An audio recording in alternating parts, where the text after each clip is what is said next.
Hey everybody, welcome back. Episode 3 of Fed Up. Today joining me is Andy Clarke from Death Doomers, The Crawling from Northern Ireland. What's good, man? And thank you for joining us this evening. Very welcome. Thanks for having me. Looking forward to this. You're very welcome, man. Stoked to talk to you again, bro. Talked to you the first time. I'm getting you mixed up. That was a good start. um, so what instantly grabbed me, man, with your music, Yeah. before anything else, was the actual artwork, the album cover, and I was reading that captivated what you were going for, and it's got like this beautiful serenity, yet you can still feel that darkness, that overlooming presence, that there is something bleak lingering across this pretty landscape. And I thought it was quite an interesting metaphor, maybe way off here, but even for kind of going through depression, how it creeps up on you in the background. There's that darkness, and you're wanting to get back to that better place again. I just wondered, is that what you were all going for with the cover, to kind of capture those things? Um, well, it's funny because the cover was very much down to Travis Smith, the artist that obviously created it, and I sort of gave him the ideas of the songs and the kind of the album, what it was about, and he just very much just went his own direction with it, and he actually Yeah, sort of added to the narrative of All of Us right. for Nothing, which was just amazing. So it's been interesting how the songs and the artwork have triggered people's own interpretation. You know, Right. for me personally, it's more like it's just about that journey through life. Life is not easy. In fact, it's very, very difficult and it's hard to navigate. And ultimately, it ends. Like I said, no one's getting out of this alive. so, Yeah, yeah, sadly, um, yeah. and I think that's where sort of Travis went with it as well. Just that bleak landscape that is life, and then the sort of the black void at the end. Mm. Although someone's was chatting to someone the other day. I can't remember, was it a gig or something, and they mentioned, or maybe it was another podcast about, it was like the journey is from the black void, to the future of Mm. potential happiness or where good things are. And it was Mm. like, wow, okay, that never even entered my mind. So, but for me, it's really just about that overarching journey of like life, and all the sort of the hardships that go with it, and the songs sort of talk or talk my way through some certain aspects of my life and aspects of others throughout the album.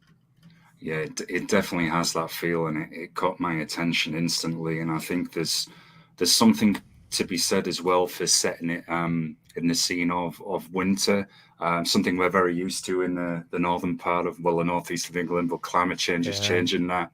Like, yeah, we get the bleak weather all the yeah, time yeah, as well. yeah. It makes us eternally miserable, isn't it? But climate Yeah. change, man, I'm like, it's making me smile in the morning, and I'm not used to that. I'm used to just being the opposite.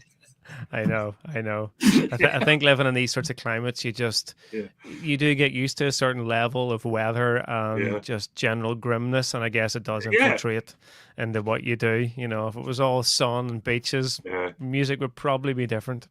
Yeah, they always say that, like, about our scenes as well. They always have that grimness. I'm like, yeah, it kind of comes with it. Living here, I mean, you could go into Yeah, so many avenues with it. I know. Um, but yeah, there's again, very very beautiful. And I wanted to ask as well, how did you come up with the name for the album? All of this for nothing. I mean, you were mentioning there in the end, none of us are getting out of this alive. So is that reference to the journey that all of us are on, and at the end, it could be all of it is for nothing. Yeah, I mean, I think a lot of it has to do with my age. I am definitely not getting any younger. And I do think, for me personally, I got to a certain stage in life. And it's not so much that it doesn't matter per se, it's just that the things that we get upset about or take for granted or tend Mm, to focus on, these negative aspects that we determine as negative, it's like, why are we dedicating so much time to these things when it's really not necessary, because it just doesn't matter sometimes. It is going to end. All of it is going to end. So you really should focus on other things and be great. very, again, there's other aspects of it about, focusing on the actions you take or actions others take, and really think about the knock on effect that can have. And that was that really worth it? Do you really want to do these things? Does it matter at all? So I do think it's an age thing. I just got to a point and I realized there are certain things that just don't fucking matter. Things that we place value on, dictated by our peers and social media and family, friends, and it's like life is about the individual. And you need to really think about that the older you get. 100% agree. And I think if you go through some experiences as well, that can shape it. It's like the political situation, say globally, and people are constantly fighting with each other or arguing, even Mm-hmm. killing each other over politics.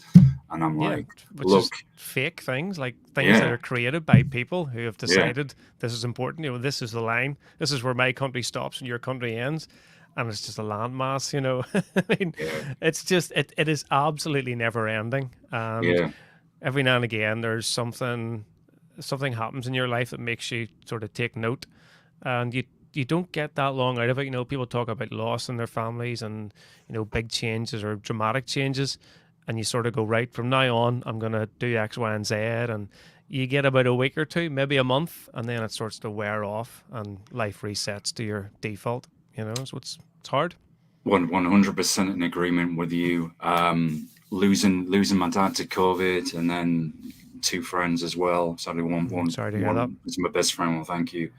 And I've kind of been on and off hiatus for 3 years, and I did come back for some brief periods trying to write some reviews or do a show on here with someone, and then I just fell back into it. And then, as we're talking about reflecting and thinking, focus on the positive, I thought I miss talking to people.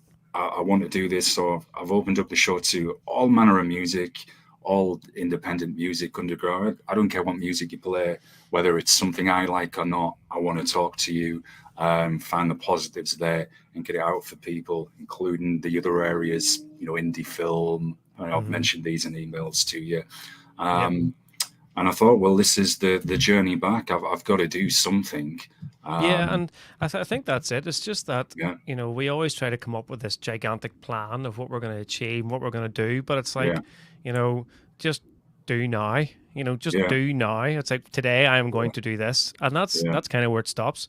Tomorrow is tomorrow, you know, Yeah, yeah, and worry about it tomorrow. And it's a good day or a bad day. Fuck knows. You don't know yeah, until tomorrow comes. yeah, exactly.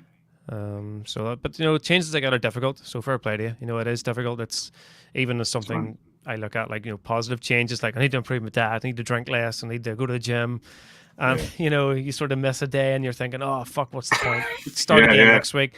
Bend it all, yeah, and it's like all those things are fucking hard, man. They require yeah. discipline, and it's not easy. So sometimes you just got to do your best. It's dedication, and I think you're right. Sometimes it's accepting, right?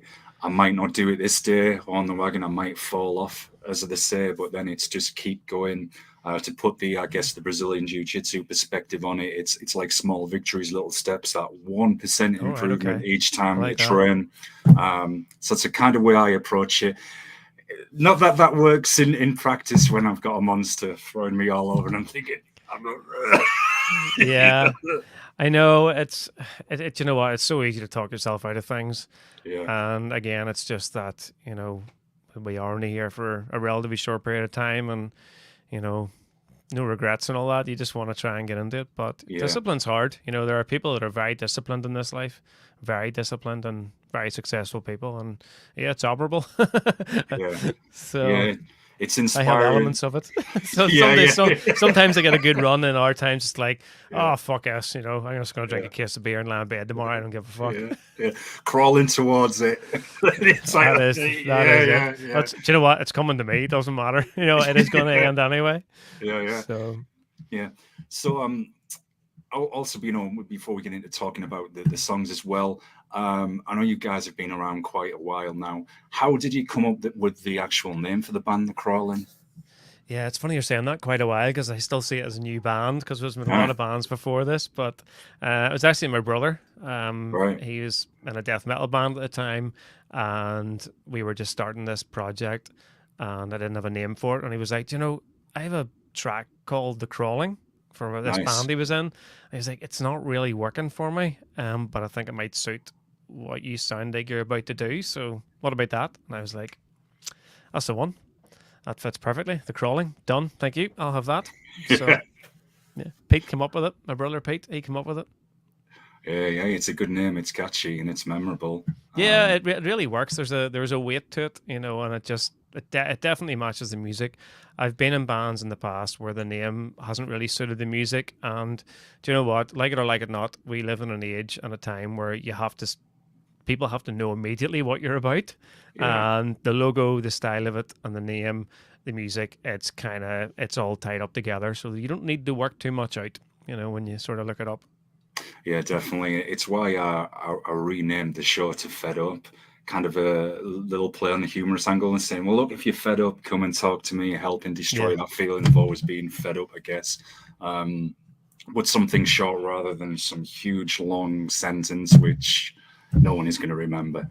Yeah, Um, it's hard naming stuff, and if you're anything yeah, like me, you tend to, it's the same as song titles. You have to Google it for hours on end trying to find, and then you get to the point, oh fucking whatever, doesn't yeah, that'll work. That'll yeah do. doesn't matter. I mean, really, it's about what I'm saying, and so fuck it. I give Yeah, up.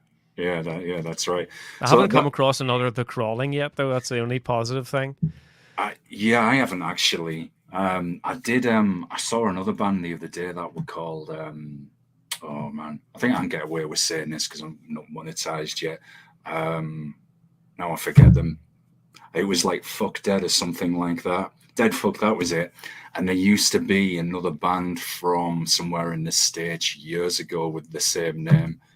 So it's funny, man. Yeah, you've got to do the searching Yeah, now and see yeah, if and we're there's. we're finally getting into the Google search engine because for years, if you typed in the crawling, you got Lincoln Park crawling, Yeah, which yeah. was like shit, and then we used to get tagged. And I think there was a cover band possibly called Crawling. So that kind of was a wee while, and then but it seems to have worn off. So I Aye, think I aye. think we just outlasted them just through attrition. you know. Yeah, wear them Yeah. down. We'll Yeah. get there. Exactly. Yeah, we'll So outplay you. Yeah, man. Um, so we, we've mentioned already some of the themes with the music. I do want to talk about the videos as well. Um, but March of the Worm, which opens up the album, um, how long did it take you all to write the album, come up with the ideas together? I mean, was there a lot of long, endless nights going back and forth? um, well, ultimately, let me think. How long did it take? It seems like it took forever. Right. Without going back to talk about COVID and all that shit, we had started a touring cycle before COVID, and we were about to start sort of writing and recording the album, and then COVID just shut down the whole year's touring, and Mm, then I was sort of locked in the house like everybody else by myself, and I was like, do you know what? I'm just going to write this album. I'm going to do it. So I tend to write songs by myself. I'm singer guitarist, so songs genuinely always start with guitars more often than not.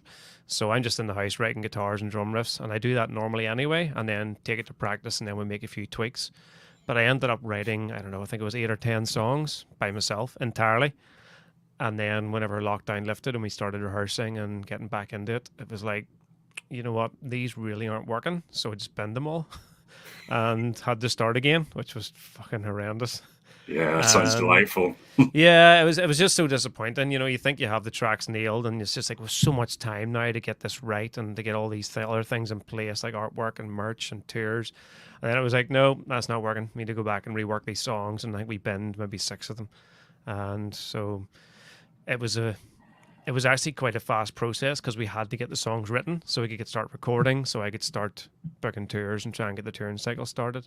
So it was really just took it back to me on my own again, got some more riffs I was more happy with. And then because we could practice every week or two, we were able to sort of let it take its own shape and work on each song track by track. And that sort of worked better. So I'm going to say about 5 months for the last. I Wow. think we had about 6 tracks to write. So about 5 months for them to be kicked into shape. But it Yeah, was no, unpleasant. It always is. I hate writing. I really do. I like the message and I know what I'm trying to put out, but it's always just that painful process of sitting with a guitar for 8 hours at a time going, do you know what? I'm shit. I'm just going to quit this now. Whatever. You know. I always think it must be doubly hard for musicians because you hear about writer's block with general writers, and they'll say, right, Yeah. I have to take so much time out and come back to it. But I think with what you're saying as well, you start with the riffs and then you're thinking, right, what is going to go with this? You've got that atmosphere in mind. And then it must be hard thinking, I'm not sure if I like this, what I've played, or I'm not sure if this goes with it, right? So it must be, I'm guessing even like doubly difficult. Yeah, it's I mean, I only knew music, no music as opposed to writing Yeah. anything, but the crippling self doubt is real. Yeah. It's you talk yourself out of stuff. I write something and I'm going, you listen to it and you listen to it, and I demoed at quite a high level. I would have two guitar lines, all the lyrics, a vocal down, and drum machine, and my really bad bass playing. So it's kind of it's a lot of it is song ready, and there's sometimes we don't even change anything from the demo. Just obviously everyone writes their own parts, but the structures and riffs don't change. And then there's other times where I just listen back and go, no, it's awful, Yeah. or let the guys hear it and we take the practice, and everyone's kind of looking at each other going, it's not really working for me. And Yeah. the two guys are going, I'm not fucking telling them. You tell them. Yeah. So What did you say? I can just feel the secret message groups going, yeah, do you want to tell Andy I don't like that riff, Yeah. But the guys are very supportive of it. I mean, they know I've spent a lot of time and stuff, and they always kind of find a way to fix the songs, that maybe aren't working. So it's good. So But is that yeah, it's painful. So is that how you get past those painful moments? Is just jamming with the guys, seeing what you can all come up with the feedback? Yeah, I think that's probably the gist of it. We don't really have the luxury of time between lives and rehearsal time and all that sort Yeah, of stuff to really jam out. I would love to be in a band where we could just jam out all day, every day, and write songs very naturally. But we just can't do that. So we're just sort of relying on the guys to pull me on things that aren't working. But I usually know myself it's not going to work. But it yeah, can take time.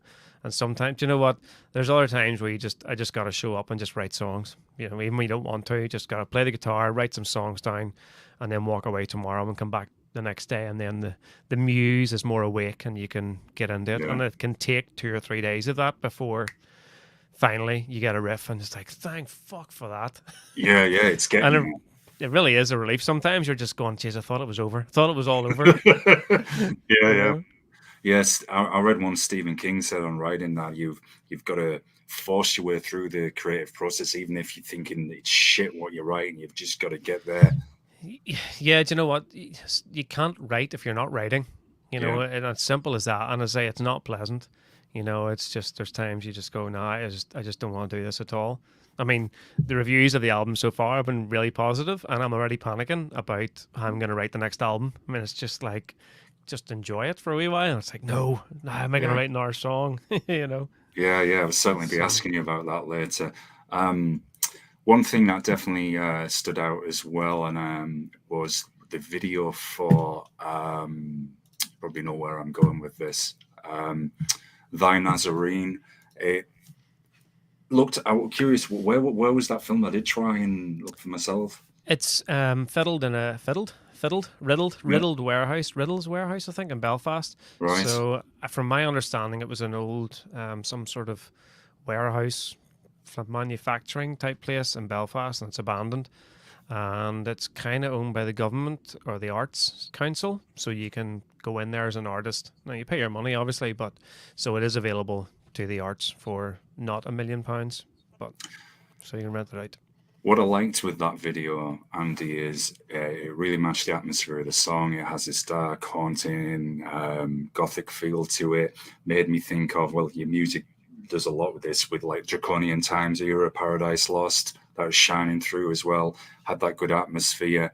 Cool, And there was just something like with the album cover, haunting but very atmospheric with it. And I thought it matched the music perfectly. cool.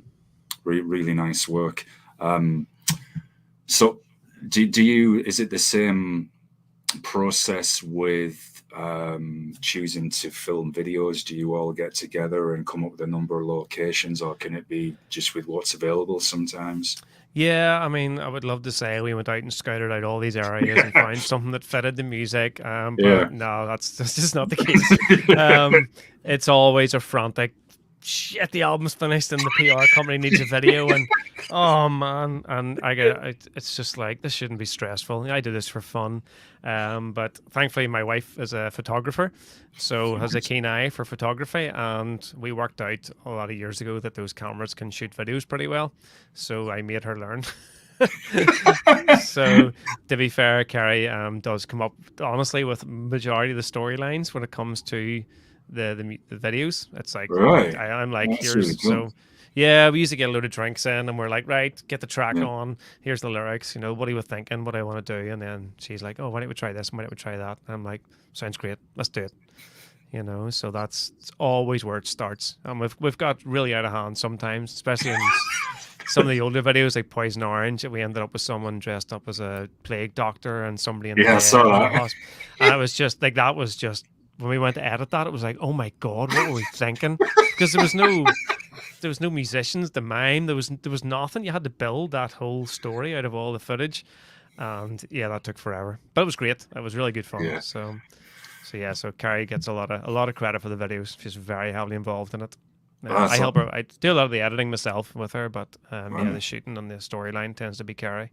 Oh, that's awesome. So Yeah, it's really, really cool because there's some instances where people's partners or wives or husbands or whatever can be problematic sometimes because you can be away for lengths of time touring, writing or whatever. So it can be, yeah.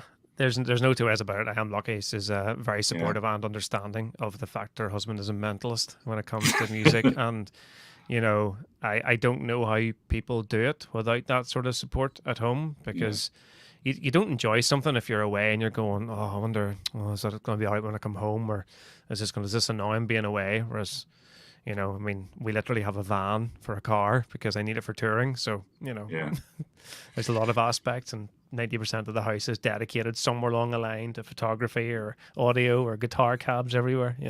yeah.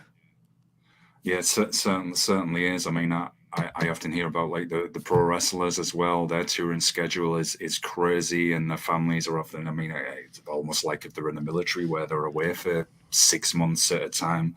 I think. Yeah, I don't know how. I mean, obviously, I'm a rock star. I get it, Yeah, but I also have a job to pay for my rock starish behavior. yeah, So, I mean, I genuinely don't know how bands that do it full time maintain, the sort of relationships, that I would have. It's just, I just don't know how they do it. I'm sort of weekend warrior stuff. I'm really busy during the week, and there's always a few hours a night I'm doing something with the band, but, I still pencil in, wife time, yeah. weekends away and whatever. But I don't know how those professional artists do it. I really don't. Yeah, the same. I was talking to some guys from Germany last night, and we were saying it's like trying to find that balance with things because you still need your own personal time as well, or you will go crazy. And it's like, for example, I'm into martial arts, so it's like I still need my time to go and train, to have a break. As much as I love music, discovering music, talking to people such as yourself, you still need your own Yeah, you time need as a well. you need a thing outside your thing. You do, yeah. I do a bit of scuba diving as well. So, Oh, holidays awesome. would be scuba related, Yeah, and we can dive locally in Ireland, although it's not always as nice. But, you yeah. need it just, again, it's something Carrie and I would do together, and it takes us away from all of that heavy metal stuff. But So, have you ever scuba dived in any exotic locations, Andy? exotic. Yeah, we've been to the Maldives, Oh, wow. and we've done Norway, Nice. Croatia, so I've done some cool places, like, Yeah, you know. yeah, Croatia's And and nice. and England, done the Scapa Flow up in north of England there. That was fantastic. Some good shipwrecks out there, if you know your Oh, history. yeah, yeah. Oh, that's absolutely awesome. It always looks so interesting, when I've seen it on TV and people doing it. And again, it's always one of those things that I'd like have a go at that Yeah. one day. It's a bit like heavy metal in that there's just Yeah, all this massive prep, which, like, up at 5 in the morning, getting gas is sorted, and all this yeah, crazy gear, and then you're in the water for like 50 minutes, and then that's it. And it's just like, wow, that was a lot of effort for 50 minutes. But yeah, once you're in there and diving, I like shipwreck diving, so yeah. certainly when you're diving shipwrecks and stuff, it's like, yeah, this is cool. Yeah, there's that guy. You probably know what I'm going to say. Not that I'm a EastEnders fan and watch it, but was he Ross Kemp? And he does that program where he was looking at diving with all the shipwrecks from around the world. All right, okay, I haven't seen that. Yeah, it's not bad. I've only caught the odd episode or two, but it's pretty good. But I think he recently said, this the submarine recently that sadly imploded with those people on it. Yes. I think he was offered the chance to go in that submarine, and he turned it down, if I remember reading it correctly. Jesus. Yeah, That's and I thought, dodged the bullet there. yeah, yeah, literally, and I thought, Uh, man, Grim. yeah, just a bit. Um, so okay, get back on the music a little. I tend to go on random tangents Oh every yeah, now I'm and then. shocking. Don't let me talk too much. You just gotta tell me to shut up every now and again. Oh, It's well, fine. you're in the right place, Andy. It's funny when people come on here, they say, "Oh, how long is it then?" And I always say, "Well, usually it's 60 minutes, but it always tends to go past that, and we always end up talking for 90 minutes easily about Yeah. all sorts of different things, outside of music as well. But I think that's good for people to hear as well. They can hear that, hey, we're all the same, we're human, we've got these different interests as well. Oh, Um, absolutely. Funny thing is, though, when I talk to people in indie film, metal crosses over so much. There's so many metalheads in the independent film scene, or that Yeah. are in bands themselves. So it's like sometimes, as much as you think you're going into another scene, you're crossing over a lot. Yeah, I think that's the same with like any sort of creative people. Yeah, It's all the same. It's just different parts of it. yeah, I like watch a lot of video vloggers and stuff on YouTube, and so sort of small filmmakers, and yeah, they're just the same as we are. They're just mental. yeah, Absolutely yeah, obsessed with the same things. Like, what am I going to yeah, shoot next, and what can I do that's yeah, different? And it's just like, yeah, it's the same. That's like comedians as well. I like a yeah, lot of the sort of Belfast comedian sort of scene, and you hear them talk on podcasts, and it's like, yep, it's all the same, all the same. yeah. Yeah, it totally is. Everything. Horror, the obvious one, but you come across so many metalheads in horror because obviously the two just go so well. Oh Such yeah, an absolutely. influence. There's a guy who's been on the show who sings for a band called Runescarred, and he's an independent filmmaker, does a lot of horror movies. So yeah, totally. Um, so people be thinking, is he going to actually get back to the music Eventually, from the it's fine. crawling? Let's do it. We'll do Yes, it for a wee while, and then we'll go off again. yeah, yeah, on a random tangent. So, um, did you have a mind of the order of the track title as well, or was that again just seeing what you all would come up with together, or did you want to arrange it in this particular way with the themes? The actual tracks in order, you mean? Yeah, yeah, Um, it's funny you say that. mhm, So I had what I considered the perfect running order. In yeah, my own head, I had a running order. However, I am very aware, again, going back to the world we live in of consumption, that, you know, statistics would suggest people tend to get about 4 tracks in and then it kind of dies off. I'm as guilty of that as anybody. yeah, So what we did was in the end, we thought let's just put all the what we consider the best tracks, maybe. We sort of loaded it that way. So it's kind of the order of what we think the best tracks are, pretty much. So that's what we went with the streaming service and the CD. However, when we went to do the vinyl, I changed the running order back to what I would call my running order, because I think anyone that listens to vinyl tends to put on a full album, and it's a very mhm, different listening experience. mhm, I don't know for sure because I don't do the vinyl thing, but I see those people that do, and they're mental. And mhm. I think that's genuinely how they listen to music. It's a completely different experience to like of me, who tends to stream 99.9% of the time. Yes, So I changed the running order for the vinyl, and then I had another think about it, and I thought, that would be a cool way to end the cassette. So I tweaked it slightly for the cassette. So there are 3 different running orders of the same album, and they do sound different. that's really cool and interesting. So you have no idea how long I spent over this. So Yeah, it, but that took another it's 5 months. yeah, because I remember chatting to a guy at a gig, and I was like, "This is what I'm going to do with a vinyl because I know I vinyl people will want a different experience to people that stick on songs in the gym, because most people listen to music when they're doing something now. You know, that's yeah, very common. Whereas when I was a lot younger, you tended to sit down to listen to music, or you had a lot of mates are listening to music. So I thought, yeah, I'm going to change this for the vinyl, and it was like, I don't think I've ever heard of that. It was like Don't know, but it's mine, so I can do what I like. I think. So But I don't know how it affects actually any of the distribution or if it's a problem. I have no idea. yeah, that's really appealing, though. It's almost like films where they have the different versions, Yeah, it's commentary, etc. absolutely. It's a bit like I liken it to. I'm sure you know the movie Memento. Which Yeah, is yeah, filmed out of order, and then you can yeah, watch the director's cut all in order. Have yeah, you ever done that? yeah, You can watch it start to finish. yeah. It's not that good a film. Whenever it's watched, or Pulp Fiction, it's been edited on the internet to watch it chronologically, and it just doesn't work, or Yeah. it's really interesting actually. The Pulp Fiction one's really interesting. So it's just things like that. It's just a different perspective, and it creates interest for me. And it's something different if you buy the vinyl as opposed to the CD, as opposed to the cassette, as opposed to being streaming. There's always some little tweak, which especially when you're buying stuff, it's not the same as everything else. Well, So it's a good way of offering something different, and you're right. The vinyl collectors are very fanatical. I'd love yes, to talk to one day just about that different experience. I've seen documentaries of them going in those vinyl stores that have kind of got popular again, hunting for rare editions or whatever. And man, yeah. those guys, they know the music as well. Yeah, I mean they're definitely a different breed, and Yeah, I think the crawling tends to attract people that are very not fanatical in a mental way. I don't mean that at all. People that, yeah, genuinely people that are into the crawling are very fanatical about it. They seem to collect everything we do. They're very supportive of the band, and you can see it. It's the same names commenting. It's you're starting to see the same people at gigs, even across the country. People are coming to see us, like, oh, were you not in the yeah, Nottingham last night? And it's like, yeah, yeah, but it's only a couple of hours, so I thought I'd come up and watch this again. And it's yeah, just like, wow, okay. yeah. So I think the crawling fans are really gonna get it, and I think they do. But that's good. You've got that relationship with the fans. They obviously want to help maintain a longevity through their support, and that's a good thing. And particularly when independent and underground music.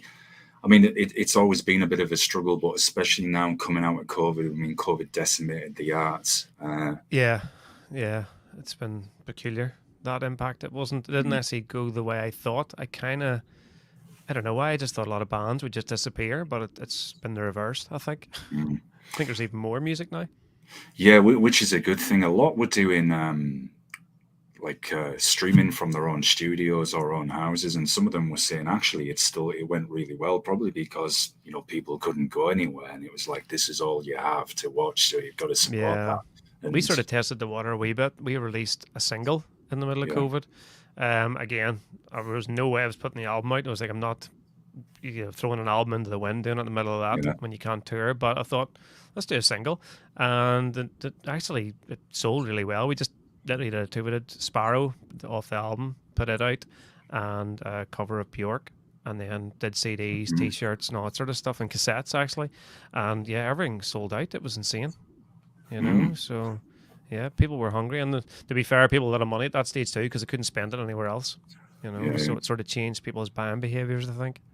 yeah. And I think the positive, I suppose, that's come from COVID as well. It's hopefully made us all appreciate that hey, we have to support music and the arts, things that we do enjoy, or it's going to completely disappear. Um, hmm so at least that's come out of it. So going starting at the beginning of the album, March of the Worms. So could you tell us a little bit about what that song is, what the song entails? Sorry, a bit tongue tied. Um, it's it's basically about there's a militaristic side of it. Obviously the drums and that I like that military cadence, and it's really just about that control. It's centered around the control that certain people have over others, and that manipulation that happens Mm, in relationships between people. And some people can see it from the outside. When the manipulator can see it, but those being manipulated maybe can't, or they understand, but they don't understand how to get out of it. So that March of the Worm is just about people being dragged through a life that they don't necessarily want to lead. You know. that's very interesting. I think anyone who's been through a narcissistic relationship with a man or a woman, and you seeing, like you said, those from the outside, the family can see that person. Hey, you're being manipulated. That person's not good for you, but you have to approach them in the right way, or you're going to push them more towards their corner. And it's a very difficult thing to get out of when you're in that position, because you will say to people, well, look, they're not always like this. They have this really beautiful, good side. And then it's like somebody flicks a switch and it's almost like as a demon has Yeah. overtaken them. Um, I think there's a real thing amongst. I mean, again, it's human beings and nature. You know, it's just like something's better than nothing, and nobody wants to die alone, and everyone wants that other half of you. You yeah, know, and yeah, I mean, we've all done the being single, going home to an empty house at the time, and it's like, do you know what? This isn't for me. You yeah. know, some people yes, but you know, majority of people are always searching for this other half. You know. Yeah, so it's like I'll tolerate this. I'll go through the misery rather than be Yeah, it's alone. just something's better than nothing, you know. And Yeah, do you know what? We've all done that when, especially when, or certainly whenever I was younger. You know, you just put up with shit because I don't know, you don't know any different. So, yeah, but it usually finds a way to work itself out. yeah. It does. I think people get to that point where, like, look, this isn't healthy. Everybody can argue, but this is really abhorrent, abusive behavior, and it's not worth it. And it's more the person causing the abuse. That's the person that has to change and hopefully get that help. Um, I'm not going to say anyone's ever blameless, but um, abuse Hmm. like that is the effect it can have on somebody's mental well-being is yeah, it's not good. And I wondered, another vulture which follows that, is that possibly referring to um, possible greedy big business or politicians leeching off everything? Um, no, not actually. It wasn't. It wasn't written from that perspective. But again, I've Right. spoken to other people who. That's funny you've said that because somebody else talked about a very political vibe to it, which, it's just not something I was thinking about when I was doing it. But you know, you can't ignore the world around you at the same time. Yeah. Um, it was more. It's more just in line with. Well, I suppose it could be linked to that because it's really was just about people taking advantage of other people, and Right. that's kind of where it lies. You know, those sort of people picking over very few things that were left, either of your emotions or you know whether it be financial abuse or all those sorts of things. But just about people again making those decisions to just all over people for no great reason, like you know. I'm getting a sense here, Andy. I can see why people really support your music, because there's so much relatable aspects contained within it to life. And I think people who've experienced some of these issues that we're talking about, I think that will really speak to them. And then coupled with that, there's some very beautiful guitar playing, Oh, your thank you. vocals as well, the drums, the timing, and as I say, it's got that heaviness, but yet the haunting side as well. And that really caught my ear when I was listening to you. Cool. Well, it's all meant to be very human orientated, you know. Mhm. And it's all very real life. And I wouldn't say not. It's not an autobiography, you know. Far from it, you Yeah, know. yeah, Perhaps at the very early stages there was a bit of that going on, but I've sort of, you know, I'm 10 years in now, and you know, ultimately I'm a happy person, realistically. yeah. But I do see things and I do remember things, and you know, we all go through difficult periods, so it's the only way I've ever really been able to write, and that's just something that I do, and I suppose yeah, everyone can sort of relate to that because I say we're all in the same boat. Like, let's face it. Yeah, well, it adds that authenticity. If you've gone through those experiences, and then you can write about them, create music around them. The Hmm. same with anything creative. It gives it that it's not someone, right. I'm going to pretend to write about this. It's not artificial. It's real. Yeah, I've tried writing things before that are slightly off, slightly different, or a bit more narrative rather than you know an experience or my take on it. But to be honest, I can never remember the words live. It sounds really weird. Yeah, Because it because it didn't mean anything to me. I could just never remember the fucking words. So I had to stop it. I was just like, you know what, that's not yeah, working. Whereas when I'm singing songs like Sparrow, and I know exactly what it's about and who it's yeah. about, and that's why the words come out the way they come out, and you know that's why people get the impact from it. I, You know. I, I had a friend once who was in a death metal band in a local area, and I went to one of his gigs, and afterwards, I mean, this was way back, and I said to him, how do you remember the words, man, when you're going? And he just said to me, I don't. I just make it up as I go along. I just growl, and then hopefully be like, Yeah, I think if you have that luxury, you know, yeah, fair play. I know it's funny because I was listening to Alan Averill's podcast Yeah, this week, and he yeah, was talking about they were doing, I think it's the Nameless Dead. They did it their last festival appearance, and he was talking about, sometimes he changes words very deliberately, to create a yeah. bit of interest and change, just tweak it slightly.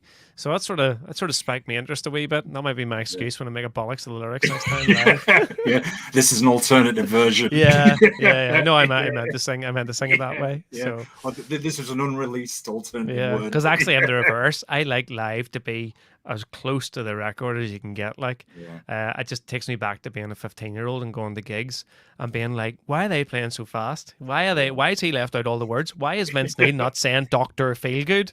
you Yeah. know, Yeah. Yeah. he used to drive me spare. Yeah. So Do you really? Do you really love the atmosphere you get when you're playing live? I mean, it's an obvious oh question, but yeah, it's that energy, isn't it? And people getting yeah. into it. Playing live for me is where it's at. Yeah. I like I say, the writing process not almost the most enjoyable in the world. I find rehearsals boring. I don't really love the guitar as such. I like the guitar as a tool for me to write songs. I like gear and playing with studio stuff, but again, I record everything ourselves, and it's bloody awful as well. But but live, that is where it's at, and I just love playing live. I'm just an egotistical, narcissistic maniac when it comes to it. It's just brilliant. If when you get the right room with the right amount of people, and that could be as little as 10 people, doesn't matter. Yeah. If you get it right and you can feel it, it's just fantastic. We played for up to, I think we played 70 odd minutes in Edinburgh one night, because people kept just like play another one, and nobody moved. Everyone was right there, and it was unbelievable. Still one Was of my that? favorite gigs. I was going to ask you which would be your favorite gigs. Was that in Henry's Cellar Bar by any chance? It was in Opium, I think it was called at the No, I time. haven't been there. No. Opium. I think it's renamed. We're playing there again next year, I think, Yeah. or this year. I can't remember. It's changed names, but yeah, it's always been one of my standout shows. Now there've been a lot over the years, but that there was something about that night, just the whites of people's eyes, and yeah, I Yeah. was like, yeah, everyone got it. Have you ever played? Have you ever played the Northeast? My geography's really bad. Newcastle, Newcastle. Newcastle, Middlesbrough, Yes, Sunderland, all that. I mean. we played Trillions in Newcastle Oh last man, just up last the year. road. Oh Yep. damn. Well, we're playing again. We'll be there Right, soon. right. Come and see you. Yep, that'll be awesome. Come and Yeah, say hi. yeah, I definitely. can't Man. remember the dates. They're on social media. I'm sure Oh, we've. we'll keep in touch, bro. No, I did. I had to get I got a friend of ours, a promoter in Belfast, who's taking on management of the band because it is getting a wee bit bigger, and there's too much for me to manage now. So he's really, really helped out with all the touring and booking shows and looking after all that sort of stuff. So I'm not as au fait with the tour dates as I should be. Yeah. But we're If playing I Trillions. Awesome, definitely come and see you. If I was well, not this is going to happen anytime soon, but all of a sudden, if I was magically blessed with unlimited finances and I could say, right, Andy, I'm going to fund a tour for you. Is there anywhere in the world where you would love to play one day? So anywhere, well, if it was anywhere in the world, I think, as opposed to a tour, I think Eastern Europe, a tour would work well for us. I think there's something about those sort of countries that really appeals to our style of music. Yeah, And if you go sort of even further across, it becomes pretty dark and bleak. yeah. Even as far as Georgia and stuff like that, Psychonaut 4 and those sort of DSBM bands. I would like to just see what that looks like over that part of the world. So put me on a big tour bus, look after me well, and I'll do 20 dates for you. Yeah, yeah. That would make some interesting videos shooting on those locations as well, wouldn't it? Do you know, we do a lot of vlogging on our YouTube channel. I tend to video everything we do, and I really do enjoy that. Again, the sort of field filmmaker in me as well. Yeah. And it's almost like a bucket list. I wanna do a nightliner. It has to happen. Just nothing too mental. 12 or 13 days on a nightliner is one of the goals I have, and video the whole thing, and just to have as a memory, if nothing else. Oh man, that would be fantastic. And Definitely. the other thing would be, if you can work that out, would be 70,000 tons of metal on a cruise ship Yeah. in the Bahamas. That seems like it might be all right. Yeah, that doesn't look too bad. There's a few of them happening, isn't there? Metal Cruise. I think Yeah, Jericho's got one as well, and I thought, well, just for the experience, so that would be. I came across that a load of years ago, and I'd never even heard of it. And I wouldn't say I went to great lengths to try and find out, but we did send a few things around various aspects of the world. One of them arrived back 2 years later, unopened from the Bahamas, as I was trying to find who runs 70,000 tons of metal. Yeah. And I talked to a guy in Slovenia we were playing, and he was just like, "Yeah, we do the PR for that." I was like, "Right, you're with me." Yeah. But turned out he was a student on placement or something, and it was like, fuck. It's Oh like, no. find me somebody who's employed, will you? Yeah, yeah, yeah. So yeah. Funniest thing, I remember watching AEW a few years ago, and they did an event actually on a ship, and it had them all fighting everything, and this other ship went past this cruise. And I thought, props to them for them not editing this out. And it was like, it sounded like really posh people, all the Yeah. rich and all the wrestling fans. Just remind me of Metal started chanting as the ship's going, "Your ship sucks, your ship sucks." I know. I'll tell you something, you have to be pretty rich to go on whatever that metal cruise one is, because they're dear Yeah, places like to go, yeah, yeah, big yeah. money. In fact, Yeah, that's 70,000 tons of metal. I don't even know how you get a ticket for that. We did look at it once just to see, but it's like, I don't know if it's invitation only or what the deal is, but couldn't find tickets anywhere. yeah. I wouldn't think it's cheap, or then, as you said, it's No. knowing somebody in there probably. Yeah, I don't know what the rules are, but I think it's just Yeah, like invitations for people that went in previous years yeah, or something, and whatever's left. But I think it goes so quickly. Well, it's like yeah, all festivals, like they all sell out almost immediately now. So yeah. They do. So, just turning back to the album again for a moment. So, Bound to the Negative. Could you tell us a bit about what that song? Does it follow on similar themes, or when did you get the idea to write that one? um, yeah, it's sort of whenever I see things that sort of pique my interest, to sort of type them into my phone and have all these notes upon Mm, notes of all these words and lines and lyrics and ideas. And it's Bound the Negative is actually my favorite track off the album. It is. mm. If I had my way, I'd be on first, but that would be mental. And I actually prefer it last on the album, which is where it is on the vinyl, I think. Oh, I can't remember now. So many running orders. So yeah, that song is. It's about. It's just those people that are just, as the title suggests, there are certain people that are just bound to the negative. You cannot. Very. There is no positivity in them at all. And it's not about that guy that gurns or that girl that's always whinging and complaining. It's not those people. It's those people that sort of, they hover around and they see everything and they just focus on the negative, and then it can lead to that twisted envy, jealousy. I'm not really sure which one's which. I always get them mixed up. And it's just like, instead of doing something with their lives, they start to try and destroy that. And it's just that negativity, that weakness can be a really dangerous thing in people, because it makes them behave. They've nothing to lose, so they just behave so erratically and nasty. And that song just explores that sort of arc of behavior, which is why you have that sort of bit in the middle where it sort of goes very death metal, and then the clean I guitar noticed comes that. back. Yeah. It's that starting off just watching and all these wee comments and things and thoughts, and then you try and then you take that action, which is that whole venom coming out, and then nothing really changes, because people are going to do what they're going to do, and it's up to you to run your life, and then it just tails back to the clean again. So that's It's kind of it, where that art comes from. it's very interesting because it's almost there with what you said, Andy, like a parallel with was one of the earlier songs we were chatting about. It's another vulture, that sort of vibe. Yeah, yeah, You know. it does, because it ties into that, where you can, that person is very, as I said, is very negative, almost like an energy vampire, the Yeah, feeding yeah, off that negativity. And I think we've all been in that situation sometimes, where you're wanting to, especially if it's a relationship, you're wanting to change that person for the better. And I'm going to sound cliche, but if that person isn't willing to change themselves or get the help, in the end of it, the only person that's going to suffer is you as well, because yeah, you are yeah, going to be dragged down with them, which keeps them happy, because it's, oh, well, I'm not here in the pit of despair by myself. You're with me. So it's not as bad because you're with me. And, you know, at the end of it, if that person's going to change themselves, you've got to look out for yourself and your own mental well-being as Yeah, well.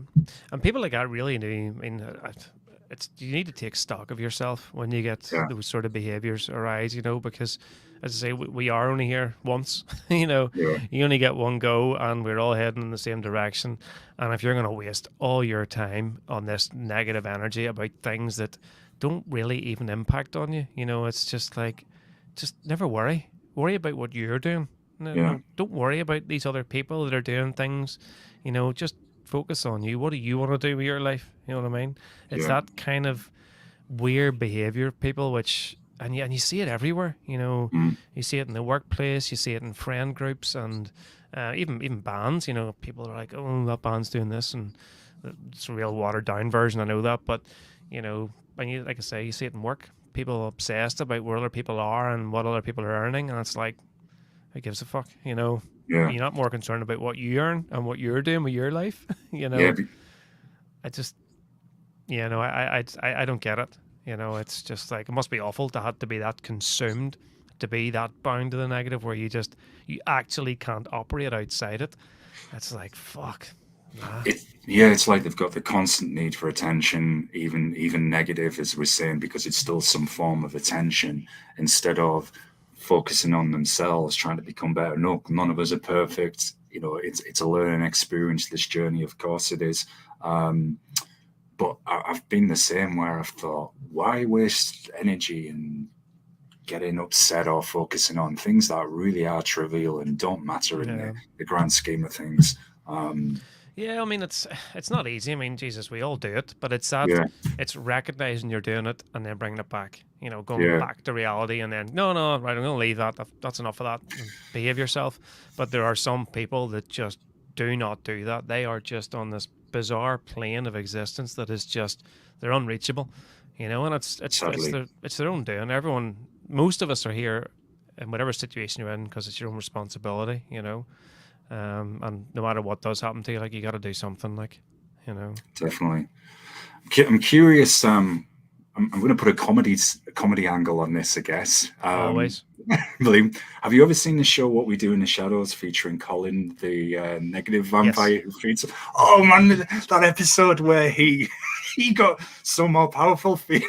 He was just like pointing at people. Oh, dude, I Yep. love that show.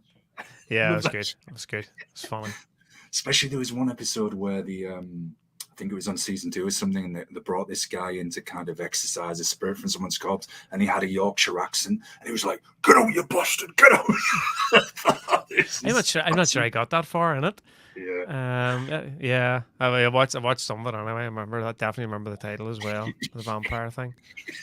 love that. Um, I love that show, especially Colin. Yeah, wears his V-neck jumper, and it's like yeah. the most boring person in the world, and then feeding off everybody's. Yep. Yeah. I know. I suppose if you don't laugh, you'll cry, isn't it? Like. Yeah. That's right. Not a person you want to be locked in an elevator with. That's for sure. Um, so coming to leaving the skin, when did you get the inspiration to come up with the themes for that song? Is there a similar parallel with it? That was. I think that was actually the first track we wrote of the Mm, new sort of session, and again, I was just, because I was sort of stuck with these songs and I just abandoned them. I just really had to leave them all and start again. So there was a sort of metaphorical side of leaving the skin, and it was just that, you know there's other parts of that song as well. Like I said, I'm happy to leave that one open to interpretation. What people want to yeah, read into that one, and there was certainly something that I saw at the time, which is where the December part comes from in the lyric, and it was like, yeah, do you know what, that ties in with that as well. So mm. Well, yeah, that's good. Everyone can form their own relationship with that song. yeah, it's basically just about, moving forwards, no matter whether Yeah, it's a not different looking back. plane or different efforts, or sometimes, you know what, you can just pull the plug. It's Yeah, fine. yeah, and start over. Yeah, definitely interesting. So a light we cannot see. Could you tell us a little bit about that one, please? Yeah, again, that's another one that was very much fueled by things that were happening, and Yeah, it's just, sometimes bad things come to you, even with your best efforts to try and find a way out, and move to the light and try and see the positives. And you know what, sometimes there are just no positives to be had, Mm. and there's this, sometimes you get this whole narrative of, you know always looking the bright side, or it could be worse. And you know which I appreciate as a bit of a flip from some of the other tracks, but sometimes just genuinely not nice things happen. And yeah, there is no light. Sometimes it's just awful. That's all there is to it. But you have to find a way to get through it. Stick your head down, grit your teeth. It will go away, or you will get used to feeling that way, and then it will become less because you're used to it. Yeah, That's it's it. a gritty reality, and a coping mechanism as well. So we can move forward. Um, Mm-hmm. that's what I mean. I said this before, but that's what I really noticed with your music, and I think is appealing is it's got these real world, relatable qualities on genuine things that we all go through. Yeah, and you know what? I've been doing this for years, and my writing has always been the same sort of vibe. Let's face it, we all tend to do what we like, and we all Yeah, have our own default, and the inspiration is never ending, and it's baffling. You know, the older I get, and you just see more and more. Either it repeats itself, which is sort of I'm starting to see now, things that I struggled with when I was really young. I see people now young struggling with, and to see things that I struggle with when I'm older happening to younger people as well. It's like, Jesus, it seems hard out there being young, cycle on it. particularly. Yeah, It's just like, who wants to be a 13-year-old, and social media and being bullied in school was bad enough when you were only bullied in school. What's it like to be bullied in school, and then you've got this thing in your hand and these WhatsApp messages and shit come through, it's and it's non-stop. like, so you see things and you're just like, fuck, it's time for the world to stop, you know. Yeah, So I don't so know. and I don't know. it seems to be getting more violent and aggressive. That's why I'm very much more of a believer in you've got to learn something to defend yourself. It's not nice to hear and say, but sadly there's so many not very nice folks out there with bad intentions. Yeah, I don't even know. Is that mean are there more of them? Are we just more aware? Are people Mm, getting caught? I mean, abuse has always happened, because of the but technology, yeah. yeah, for a long time it was covered up, like, and it was covered up. We all know that. Yeah. Whereas now, videos, cameras, camera phones, CCTV, it's like social media. It's really hard to get away with things now, but it's still happening. So I don't know if it's worse or there's more of it, or we just find out. Yeah, that's a very good genuine point, as well Mm. as we've got news 24 hours, so it's reported much more. That so that definitely could be a factor as well. Yeah, Um, I mean, it's a good thing, obviously, but yeah, that brings its own stressors as well of people being accused in the wrong, and undoing that sort of social media tarring of people that maybe isn't always accurate, and it's yeah, like you can't undo that. I suppose it's the same even whenever I was younger, shit sticks, yeah. That's right, and it's so and I we're think in it's a complicated place. yeah, totally. I can. Anyone tuning in Yeah, now will definitely pick up the theme we're talking about. Doom and Death Doom, etc. The yeah. positive. Yeah, I mean it's yeah, I'm sort of glad we only get one go at this, because I don't think I can cope with much more. It's just like I can't keep watching this, like, it's just, I mean, I don't have kids or anything, because I just fuck couldn't do it. I mean, fucking hell, no way. I can barely survive myself. So I don't know if you have kids or anything, but people with No, kids, no, like, no. their heads must be absolutely fucking, Walking. I don't know how you tune that out. Yeah, I once made a joke to a female friend of mine, and I it was a joke. I said, would you like me to send you a Christmas card saying, what was it? I give mummy migraines at Christmas. she, Yep, that'll do what it. is she? And she just looked at me with like really like, yeah, Yeah, yeah, you got to get that shit right. yeah. Um, so coming on to Sparrow, which immediately, well, it gives me the image of a sparrow in my mind. Um, when did you get the idea to write that song? And could you tell us a little bit about it, please? It was actually written a long time ago now, relatively speaking. Right. That was we did release it as a single over the COVID period, Mm. and Sparrow is again. There's all these sort of old beliefs of sparrows take souls and take people Yeah. away, and it was really linked to that. Someone left way too early, and it was just Sparrow is just that sort of story, if you like, of what happened, and that is really it. It's pretty straightforward, and yeah, Sparrow's gone. That's over. So Yeah. Yeah, there definitely is something to be said, as we said, for sparrows, ravens, crows. I have actually a crow that visits me on a regular basis that I feed, and it calls wanting its food as well. So perhaps people could interpret that yeah, differently, whatever. you can find all sorts of things, and it's open to Yeah, interpretation. And I suppose when it comes down to it, nobody really knows. yeah, Nobody, yeah. nobody, It's nobody right. really knows. Yeah, no, that's true. It's not like anybody has come back and told us yet. So one Nope. way to. So I'm just curious as well.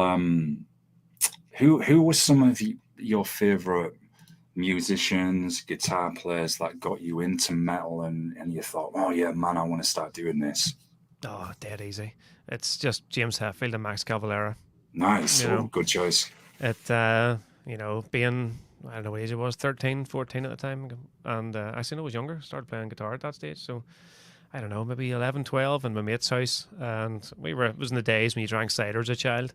And I remember a mate of mine, it was my mate's, his big brother and his friends were sort of drinking, and we were at the sort of hang around the corner and drink cider and be fucking quiet. And he was just playing guitar, and he was playing Fade the Black and all these sort of Bolt Thor riffs and early Morbid Yeah. Angel stuff on the guitar.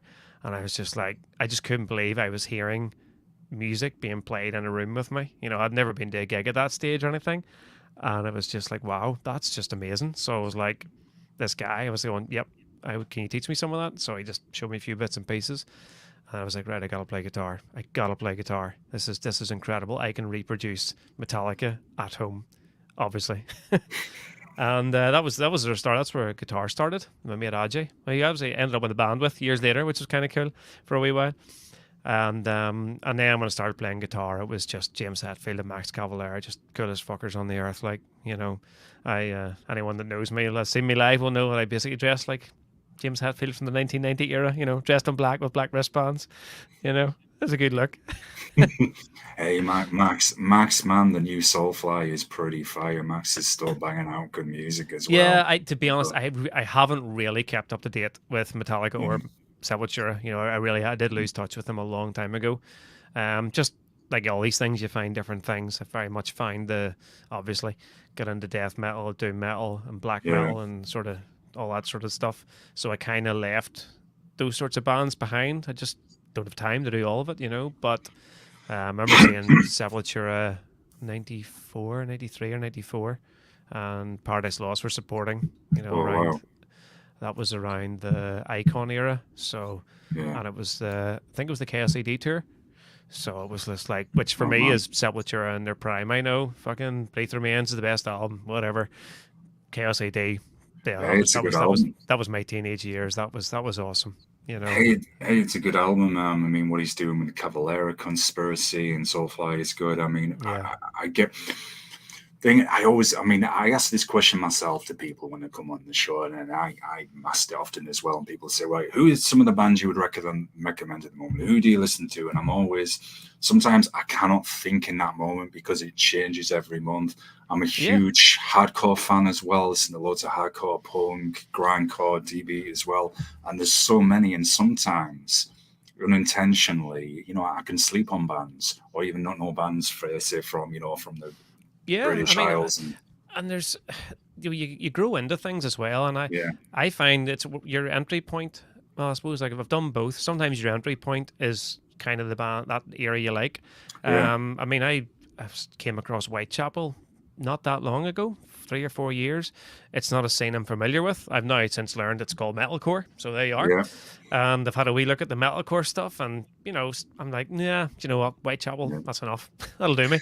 Well, So I really, I just, but I got in there at sort of Under the Blade and Valley, and where he started with a clean tone vocal and a lot of emotional songs about his family. And Ken was the album after that, same sort of idea. So I was like, yeah, you know, it's fucking great.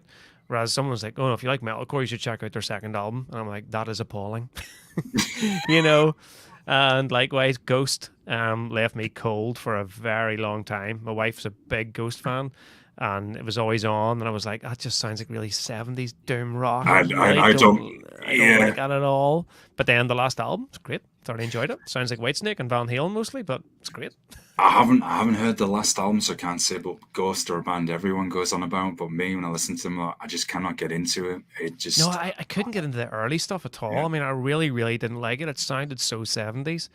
Um, and then ironically, my drummer Gary, he loves the early Ghost. Like he went to see Ghost in London. They played to 500 people, and nobody really knew who they were. And now he's like, yeah, not so fussed on the new stuff. Yeah. You know? Just, and it's funny. I mean, it's funny with metalcore as well because with me following the hardcore punk scene, that whole depending on who you talk to, will say, "Oh, well, that's not metalcore." Say, check out like Earth Crisis, you know, Metallic Hardcore or Holy Terror, as it gets called, like Integrity, bands of that nature. All Out Never heard of War. any of those. Oh God, dude, they've been around a long time, so much better. All Out War, who are a kind of mix of New York hardcore and metallic hardcore, and even get with the metalcore vibe. My God, that band are fantastic. They do some covers of Nausea, the crust punk band. I think they actually got the girl who sang in Nausea for a brief time. I think on one of their later albums recently. Sure, they Okay. did. But yeah, those are an interesting one. But Yeah, there's just so much out there. yes, Code Orange was another one. I remember putting on yeah, those are Facebook cool. one day. It was just, and I was put up a Code Orange, and some guy made a comment and was like, "Are you listening to Code Orange? What? Really?" And he's a massive fan, and I was like, "Yeah, it's pretty good." And it was like, "Oh my god," you know. Yeah, And I was at a Lorna Shore gig the other night, and someone was like, "Why are you here?" I was like, yeah, I like about this. This is good." yeah. It's just like this is weird, you know. Yeah, it's it's funny. I never used to be. I never used to like black metal, and I could get into black and thrash and a thrashier side of black metal, but Oh the no, rest, I can't have but thrash. I'm not good but with thrash at all. oh, I love thrash, and then the rest of it, I was just I can't get into this. And I remember I did just before going on hiatus, I did an interview with and forgive me, I've forgotten the name. I've forgotten the name. She's in the band. Former Carius off. I think I may have got the name wrong. And I remember I was talking to her and I was saying during the interview, I said, look, I'm not really into black metal, but I still wanted to talk to them, you know, Hmm. regardless of my tastes. And now since then, I've started getting into black metal much more, but particularly bands that sound different that either do like the cosmic or cosmic horror approach. There was an interesting one called now it's escaped me. They're from Finland, which doesn't narrow it down because they've got a huge black metal scene. But it was really melodic. It was like dual vocals. A girl Hmm. doing the very kind of remind me of the Ivor, that kind of singing. Okay. And then with a guy who did the harsh vocals, but it was really melancholy and moody. And I thought, actually, this is really relaxing. It's really atmospheric. Yeah, I like when some of the black metal bands go slow as well. You know, Yeah, even the likes of Marduk on not their new album, the last album. yeah, You know, Silent Night, which is just like it's incredibly slow, especially for Marduk. I guess yeah, blinding song, blinding. yeah, yeah. It again, as I was mentioning, like the atmosphere that you guys have, and it's the same in that kind of music. And I was like, actually, this is really cool. There's something very mellow about it, and somber as well. And I find it very relaxing. So I think now I'm learning to kind of keep that open mind as well. That it's not always about listening. You can listen to other stuff as well, and there's so much out there. I mean, there's an underground Yeah, for there every really music. is.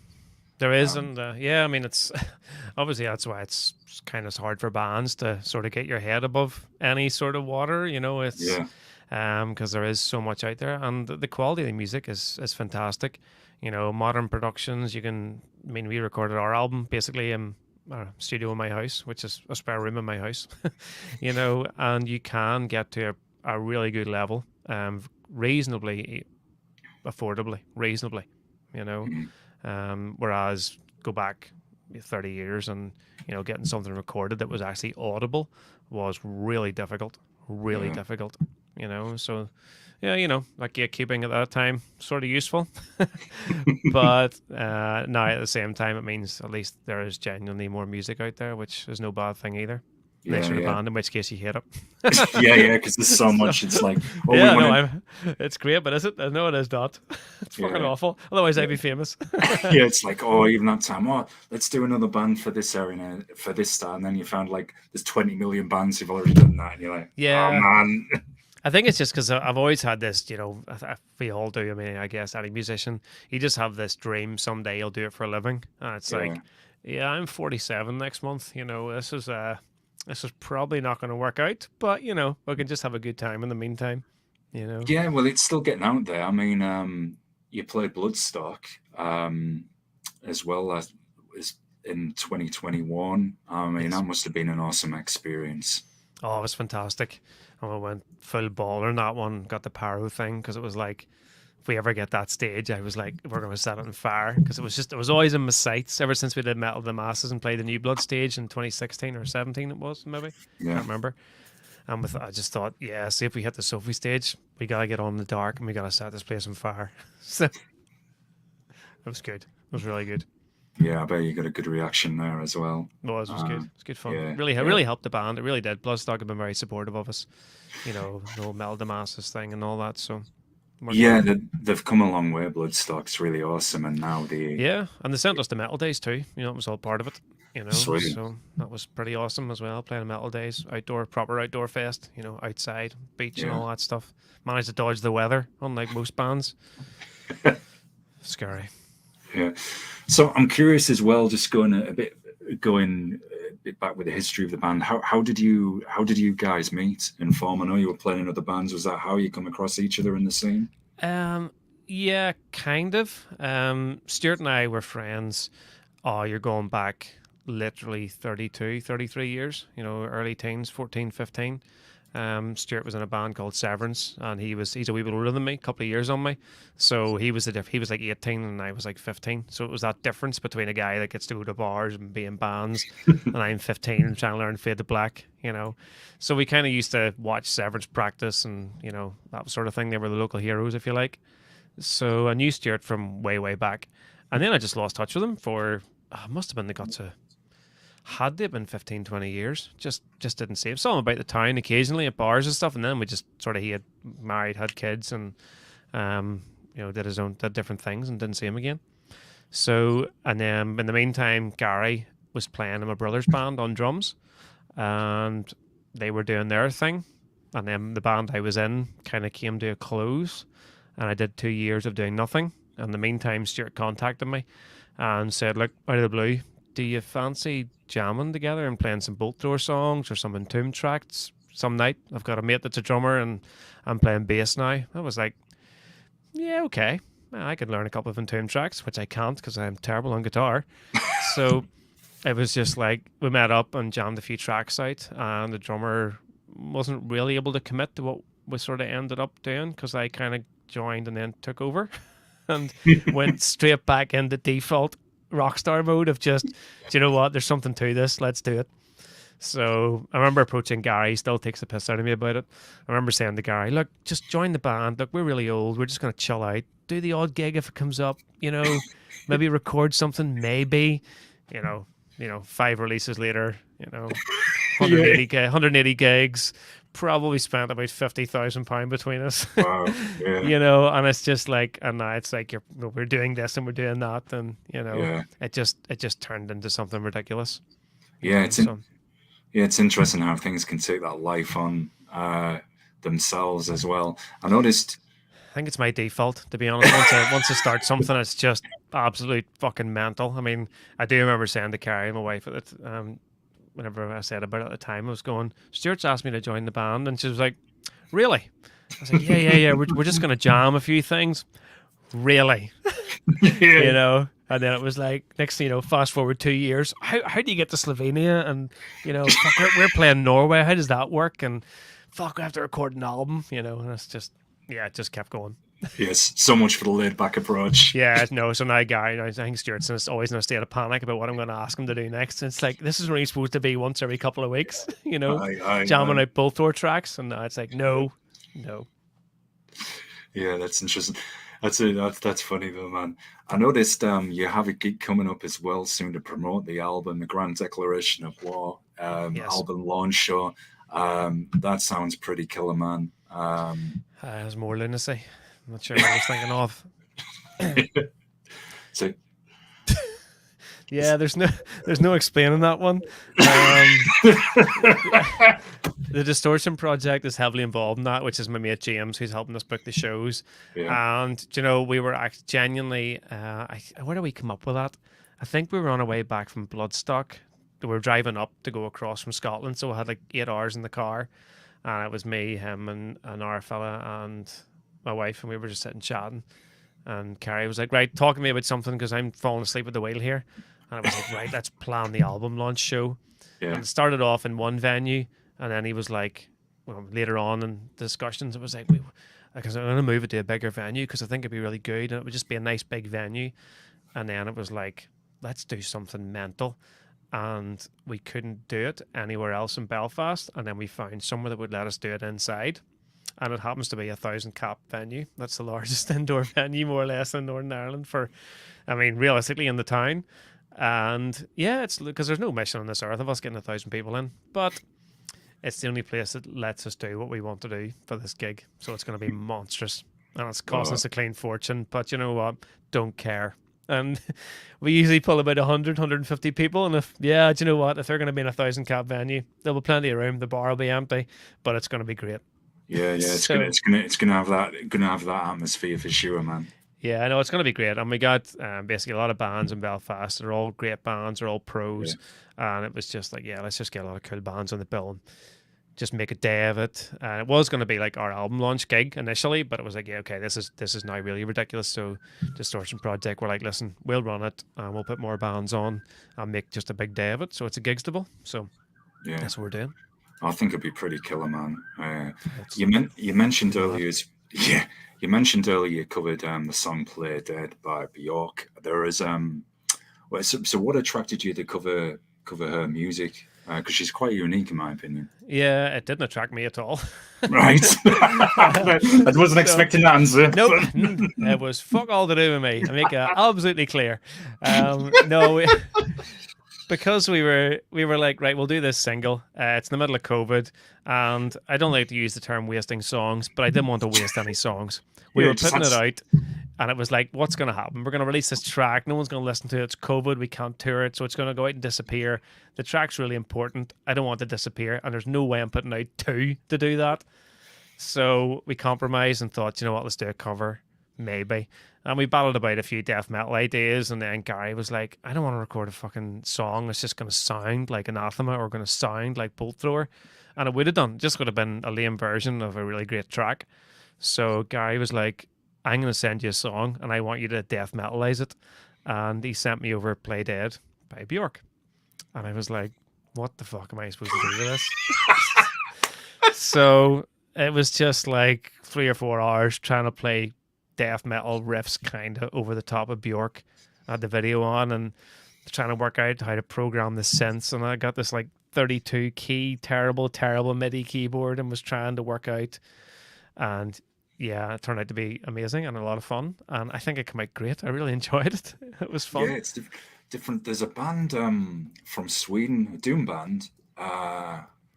The Swedish or German. I think they're from Sweden. They're called Guapa, and they pretty much sound like a doom band fronted by Bjork. And All right, okay. you might think, how the hell could that work? But they're actually not bad. I think Yeah, well, sound- it also threw me back to, do you remember Carcass working with Bjork I back in the don't actually, 90s? I don't actually know. Yeah, it's like, I don't know if it's the world's best kept secret or what, but Carcass released a track with Bjork on it. Right. Didn't know So that. and then it just seemed to, I remember getting a tape cassette copy of it years ago, like you're literally talking 30 years ago, and everyone was like, is that Carcass? And is that Bjork?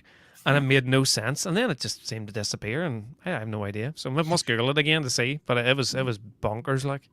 I So, remember, didn't Jeff Walker, one of the guys, was it him who did the blues band as well, a brief time? um, Bill Steer was in Firebird, which is Right, possibly pretty close to that. I wouldn't say it was blues, but certainly it was more in the rocky vibe. right. That must have So been it then. could be that. And then Jeff Walker, didn't he do Black Star?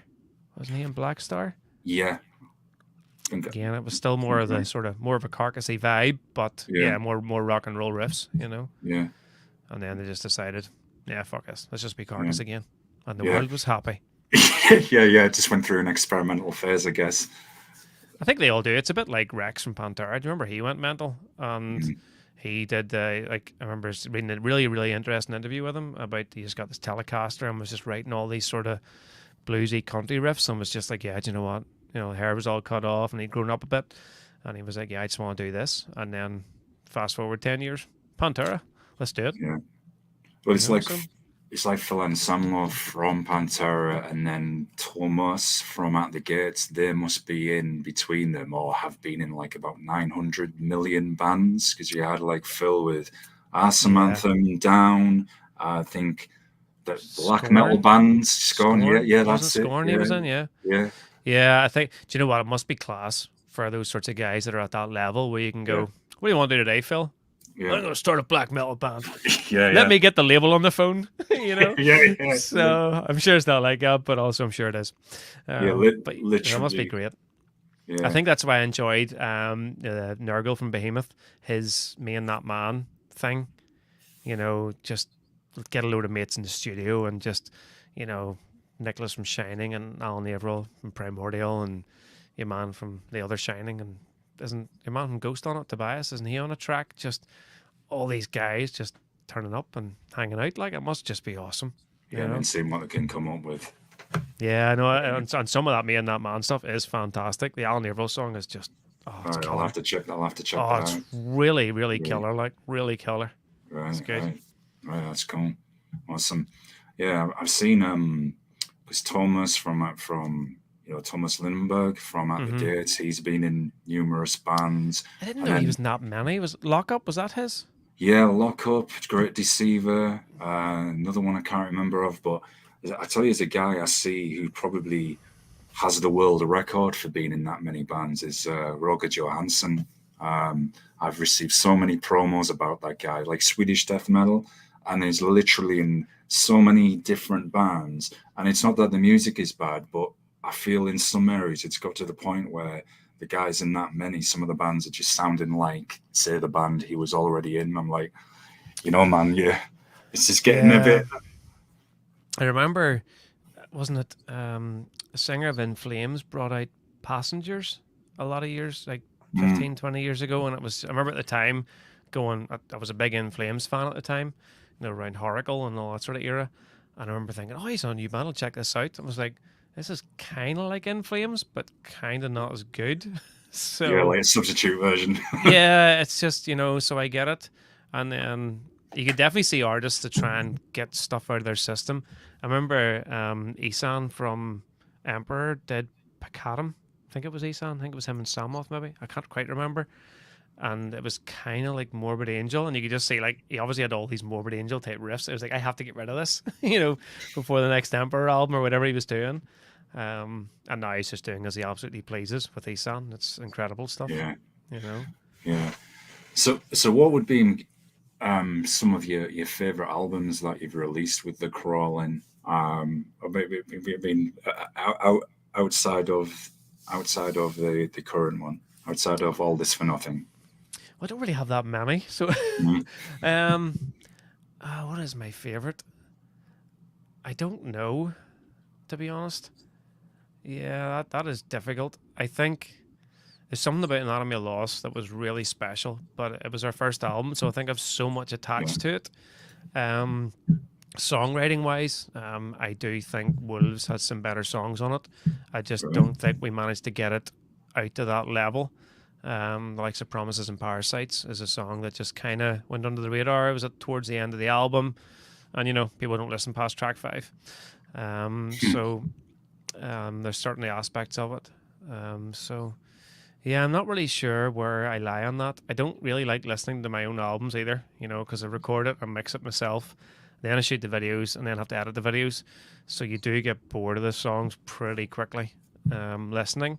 And live, we sort of do pretty much an even spread. Even now, we did our first show 2 weeks ago of the new album, and we're doing a really good even mix of all tracks. So that's sort of I think overall they're a good spread of tracks over the three albums. Works well live. Mm. So And how's that for not answering your question? no, it was a good, honest answer. I got a bit tongue tied asking the question as well. Yeah, Happens sometimes. yeah. So No. how do you keep your how do you keep yourself in shape for the guitar and vocals, your fingers, looking after yourself?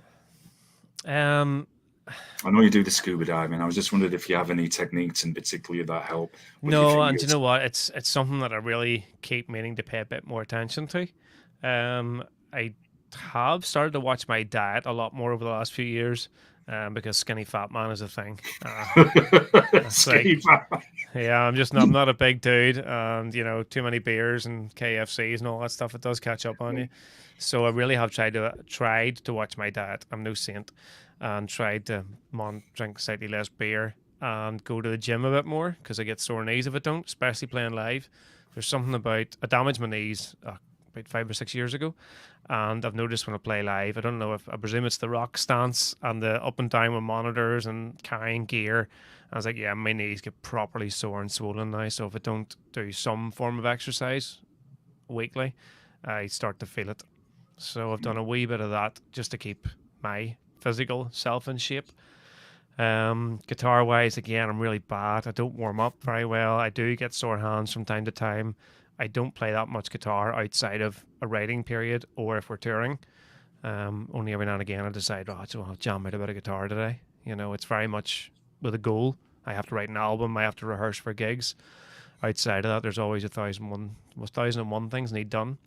You know, and same with the vocal. Just gets treated like a piece of shit. And just uh, if I'm demoing and stuff, I would do a lot of singing. But outside of that, yeah, we're either writing and recording or we're touring, and that's kind of just sort of takes care of itself a wee bit. But I noticed I had to make a big effort over the last 5 or 6 weeks because I've been so focused on the PR, the videos, trying to get the album out, and then when we actually rehearsed for the gig, I was appalling. I was like, oh my god, I Well, really can't play these songs. Like I really, really struggled to play them standing up, and it was just like, fuck, right, okay, I need to sort this out. So I had to pencil in an hour every day for 12 days to get the set at a level where I could chill out and actually enjoy myself, you know? yeah, yeah, So no I did. doubt. And this is why I'm not a professional musician. No, I appreciate the genuine, honest answer. I really, really do. And that's interesting to hear because the reason I like to ask that question is you can get sometimes people from outside the metal and punk scene will say, oh, it's just for the unclean vocals, oh, it's just growling, shouting. Anybody can do that. I'm like, no, it's really not as easy as you think. Yeah, Projecting your voice as well, and it takes you a can, lot you can out of blow it. your voice out very easy, and Yeah, I've done it. I mean, I was specifically remember before we did Bloodstock, which obviously was a massive show. We hadn't played live for about 18 months because of COVID, and it was like, really, this is our first show back, and it's sort of I remember singing and being like, you need to calm down. You're gonna blow your voice out, yeah, because it was a 45-minute set. For us, it was pretty long. So again, if you're going away for 3 days, you gotta make an effort. I have noticed, especially if I'm in bars before we play, I don't tend to talk to people because you're always shouting over the top of a PA, to be heard. Yeah, and that's what blows my voice out. It's not really the singing. I can survive if I'm just singing, yeah. and I use that term loosely. Um, but shouting in a bar and talking to people across the room, not constant. And I do talk. Everyone that knows me knows I talk. And it's like, yeah, I need to keep that in check and hydrate. Plenty of water. We actually got a fridge for our very, very, very, very small van we tour about in. Just 50 bottles of water. It's just like, water, please, thank you, Yeah, water, yeah, and just really all of us really had to start focusing on staying hydrated. yeah. Yeah, definitely. same for anything where there's any kind of like physical activity, sports, fitness, whatever. Definitely keeping yourself hydrated. So Yeah, yeah. it's one of the biggest things we noticed was it was like, you know what? I'm actually dying of thirst. That's what's wrong with me. you know, and you can get away with it when you're 25, but by the time you hit late 40s and Stuart's 50 next or a couple of months time, and it's just Mhm. like, yeah, you do have to make an effort. I mean, you would know obviously with your sports that if you don't hydrate, your body doesn't do well. It just doesn't. But it's like when you see those, professional singers, and they say sometimes they have to learn to sing in a different key when they get older, or look after the voice, as you said, or it goes. If they've done too many drugs and drink in early life, and that catches up with them as well. So I think it's getting that balance. Um, I did want to ask you a couple of general questions as well. We brought up film and movies in the chat today. So, what would be some of your favorite movies, Andy? That have really captured your imagination and stood out to you, and thought, man, yeah, that's a good movie. I really enjoyed it. I was gonna say, well, I'm gonna tell you my favorite movie anyway, Yeah, and then that yeah. question, you're just gonna be like, "Holy fuck, really?" But One of my favorite movies of all time is Roadhouse. Patrick Swayze. oh, Patrick Swayze, man, that's a classic. It's absolutely Something. amazing. But when you talk about capturing my imagination and having an impact, it's like, really, Oh, fighting women and blues rock. It's just like, you know. dude, I've got to share this story with you. So a friend of mine, and another channel where I co-host some movie review shows. Uh, Myself and Ross, my friend, we are friends with a guy called Lauren from, oh god, what's the name of this film company now? It used to be Average Superstar Films. I think he changed the name, and he released an indie film which was I think it was either an unofficial sequel to Roadhouse or based on that. And I'm going to put this as tactfully as I can, and it's probably not going to sound very subtle. There's, the scene in Roadhouse where I'll just say he interrupts one of his colleagues and he says, "Stay on your break." You know I'm what on I'm talking my about? break. Yeah. Stay on it. I can He, act in this film, by the way. So yeah, I think he recreated that scene with a very big, large, ginger, fat man. That scene, and nice. it scarred me. Like, So now that's ruined forever. yeah. And when I talked to Lauren, I was like, "Dude, you've scarred me for life." Like, oh, No, oh, I love that movie. I mean, I love films. If I don't tend to watch TV or shows as such, I yeah, just watch movies flat out. same. And Roadhouse is just absolutely amazing. I love it. It's just, and I always had this vision, with my graying hair that I would just look like Wade Garrett when I was older. That hasn't really panned out. I have to say, I do not look like Sam Elliott. Oh man, man is a classic. Oops, sorry, I No, will let you go in a moment. no, Um, no, no, no. It's only my brother. It's only the record label. It's fine. yeah, yeah, go on, get I'm gonna put him on silent because no doubt he'll ring back. So sorry, yes, Roadhouse. That's where we're at. Well, it's an absolute classic.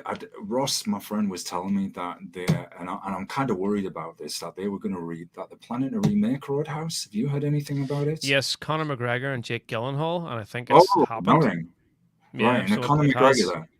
Yeah, I have a funny feeling Jake Gyllenhaal is gonna be uh the main character, whose name Right. I've now Dalton. Jeez, how can I forget that Yeah. name?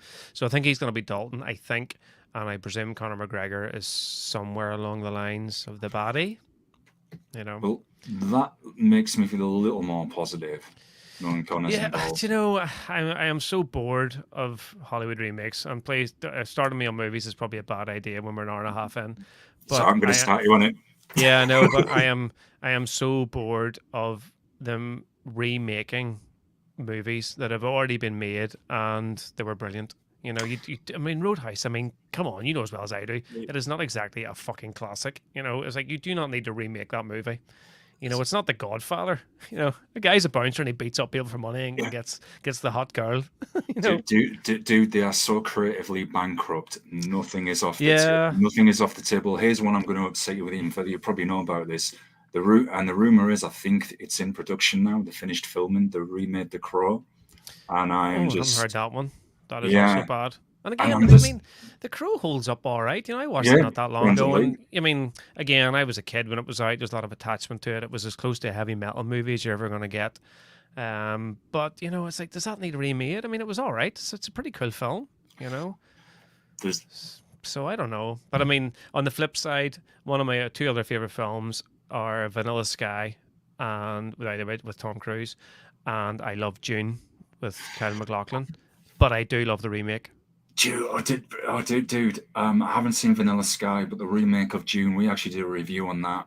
Absolutely fantastic. I even loved the opening scene with the was it the Phenomenal. Harkonnens where they were raiding? I think they were attacking House Atreides. That whole scene, how that was put together. When oh, now I've forgotten his name now. Atreides, the when he meets the Fremen later in the Yeah, movie, that was fantastic. And I saw the trailer for part two, which is I think it drops in October, possibly. yeah, November 3rd. Yeah, right. It's on my list. We went to see Oppenheimer, and it was Yeah. on the trailer, and it was like, oh, can't wait. So, and again, I do love. I actually have a piece of the film from June from 1984. I got a Oh actual man. slide from the movie. I have a Star Wars one too, because I'm a big Oh Star man. Wars fan. Oh, the same. Apart from the Disney remakes, which sadly, Yeah, do you know? Oh, I don't know. Star Wars. How do you have that conversation? It hurts me so hard. I did not like the prequels, the pre three that they made when they come out. But now in hindsight, they're not as bad as you thought. yeah, well, that's because the Disney sequels are so bad. It's made the Yeah, I prequels look mean, so much better. I mean, we're not. It's just I grew up with Star Wars, and seeing the characters again is always amazing. But that is literally what Hollywood is making their money off. It's the same as Indiana Jones. I mean, the last one was terrible, Oh and God, I just went to see it. the new one. I mean, I'll watch it because I love Indiana Jones. Again, I saw the Temple of Doom in the cinema. You know, So I love Indiana Jones as a character, but I mean the last one was crap. Crystal Skull was poor, but I think after I watch this new one, you'll be like, Crystal Skull is amazing. Yeah, it is. Okay, It's gonna to, hurt me. I know to it's gonna prepare hurt me. to prepare you, the first 20 minutes of the new one are good. The first 20 minutes. After you get past those first 20 minutes, my God, does that movie it gets sillier and sillier and sillier. Yeah, it's so And sad because Raiders of the Lost Ark is just a piece of art, and Temple of Doom was brilliant. I didn't well, really like the third one, to be honest. I was never fond of the Last yeah. Crusade. It was getting a wee bit too humorous for me, you know. Because I know Steven Spielberg cracked up because he thought it was too dark, but Temple of Doom and Raiders were dark movies. Like, Well, the good thing with Raiders of the Lost Ark is the whole time with the Ark of the Covenant. I don't know if you're interested in any of that stuff, but I always. watch the outside of movies. I watch all the documentaries and things all about on ancient Okay. mysteries, all of that kind of stuff. So tying in with the Ark of the Covenant, that's really cool. For Star Wars, there is a little bit of hope, not much, but I don't know if you've seen Boba Fett and The Mandalorian. Those are pretty much the best things we've got in Star Wars at the moment. Yeah, I watched What do you mean? Mandalorian and it was definitely good. I started Boba Fett and I got about 5 episodes in and it started to lose me a wee bit. You Yeah. know, I mean, it was okay, but I don't know. I just couldn't stick with it. I enjoyed Mandalorian. Thought it was good. I haven't seen the one that said the most recent live action one they did that was set on the planet. Oh God, I forget the name. Ah, Because yes. Obi Wan, I thought that sucked, and then this one came after Obi Do Wan. you know I didn't even bother with Obi-Wan. What is that new one? Oh, it's the name of the planet or the It town or is. whatever it Is it is. Endor or Andor, something? Isn't it? Andor, Endor. Andor, That's it. Yeah. Andor. Yeah, yeah. I know. And apparently it's really good. I did Right. like one of those new Star Wars ones. It was basically Star Wars all over again. What was that one? There's that many of them. There's nobody in it. Basically, they're all just new characters, and then they all die anyway. Rogue One. Rogue One. Yeah, I've got that. I actually It thought was that was good. quite It good, was no, it especially. was good. It was a good. It was a good standalone film. Good characters, entertaining, looked good, and it really didn't. Yeah, it didn't really have a lot of nostalgia attached to it. So it was just a good movie. And Darth Vader's scene at the end, which I thought was absolutely phenomenal. Oh yeah, that worked well. That That worked that well. was that was so good. Clone But Wars. Sorry, go on. yeah, no, I was just gonna say it'd just be nice if they could come up with something new. Yeah, it would because there's been it's like the expanded universe that was good before they killed it. Knights of the Old Republic games were good. Um, Clone Wars, the animated series, was good, but I've heard the recent kind of season 7, I think they did, wasn't up to much. Yeah, I never get into that sort of side of Star Mm. Wars. I just always kept it very simple because it Mm. confused me immensely. It was a bit like Star Trek. You know, you Well, get so far yeah, and you're like, I don't know where I am anymore. yeah, that many spin-offs. Yeah. There is Ahsoka's coming up apparently later this month, actually, which is the latest new live action series, and she was Darth Vader's apprentice, and she's kind of like between like a grey Jedi, not quite a Sith, not quite a Jedi. So I'm curious if that one will be any good. Apparently, it's Rosario Dawson who was in the Daredevil series, who's playing Ahsoka. I think Uh, she not appeared big not in big in the superhero stuff Rose. at all. I used to be until they have pretty much destroyed that as well. Yeah, I liked Iron Man but it's only because I like Robert Downey Jr. Yeah, mostly. awesome But actor. by the time you got the third one, it was a bit. Do you know what? I'm kind of done here. You Yeah, know, and certainly by the time it turned into Thor, it was like I'm definitely out. I was okay with the MCU until it got past Avengers Endgame Part One. Then now it's just they're just like popcorn filler movies. Yeah, do you know, I actually watched Endgame. It was we were it's bizarre. We were away scuba diving and we were staying in some Airbnb. There was no phone reception and I think I had carried gone to bed or something. And there was a DVD player and it had Endgame in it and that was the only thing. There was no television signal. There was no phone signal. I was sitting with a load of beer going, what the fuck am I gonna do? Read a book like a weirdo? So I just found this DVD player and it was like, oh my god, the end game is in this, and I watched it, and I don't know, it's because I was so focused on it. There was nothing else happening. I had no distractions. I thought it was brilliant. I thought it was absolutely brilliant. Yeah, And then I watched the second part, and it was terrible. that's it. That's exactly it. Part one was absolutely fantastic, and then part two, I thought, "What the hell am I watching?" I thought, "This is absolutely lame. This is so whack." Yeah, it's just Ah, crap. Especially when yeah, Endgame was so good. I was really shocked. I was like, Jesus, this is pretty miserable. This is good gear, yeah, you know. And that was just crap. yeah. But it, And since then, I've watched not every single Marvel movie release, but most of them, and I've just been sitting there. Yeah, do you know, I probably have watched a lot of them. You know, like I say, I Mm, tend just to watch films, you know, stick it on when I'm doing something, especially if I'm working at the band stuff. Like at the mm. minute, I'm posting up orders, which is killing me. And I just put on something in the background. Like I watched Black Adam the other night. You know, it's okay, it's fine, you know. But I did watch Thor, Love and Thunder. Mm. Dear God, that is atrocious. I've seen it. It was painful. It Very, was very really painful. bad. What did I turn off the other day? What's Black Widow? Jesus, that was awful. Yeah, yeah. I actually couldn't watch it. I've tried twice so far, just because I have it on my hard drive. I just kept hitting play when I was doing something, and I keep turning it off. I get about an hour, 5 or 10 minutes past that middle section. I'm like, I am so bored of watching people run around on wings of airplanes. It's like, stop it, you know? Then, yeah, I watch a lot of Asian action movies, martial arts movies, Yakuza triad movies as well, because the action scenes are so entertaining. Yeah, Um, Indie films when I can as well, where okay, yes, they might not look as good because there's a limited budget, but at least they're trying to do something new or new ideas. I'm hoping, and I'm getting really, really nerdy here. There's a rumor that going around the last couple of years, if you couldn't tell, there's a rumor in the last couple of years that they are trying to develop the a live action series or movie based in the Warhammer 40,000 universe. And Henry Cavill has been talking about this. And I was saying to yes, one of my friends, I've seen him oh, making a God, few comments about that. Do you think it'll happen? I hope so. If what worries me, it's a There's very, very violent universe. it's Yeah, it's violent and it's going to Yeah, cost.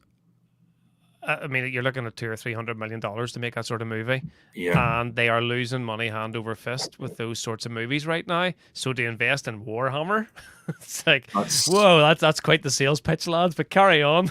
that's what's worrying me because if it was done right, I mean, it's a nerd's dream seeing all those tanks, guns, and everything, just absolute carnage on screen. I'd be foaming at the mouth.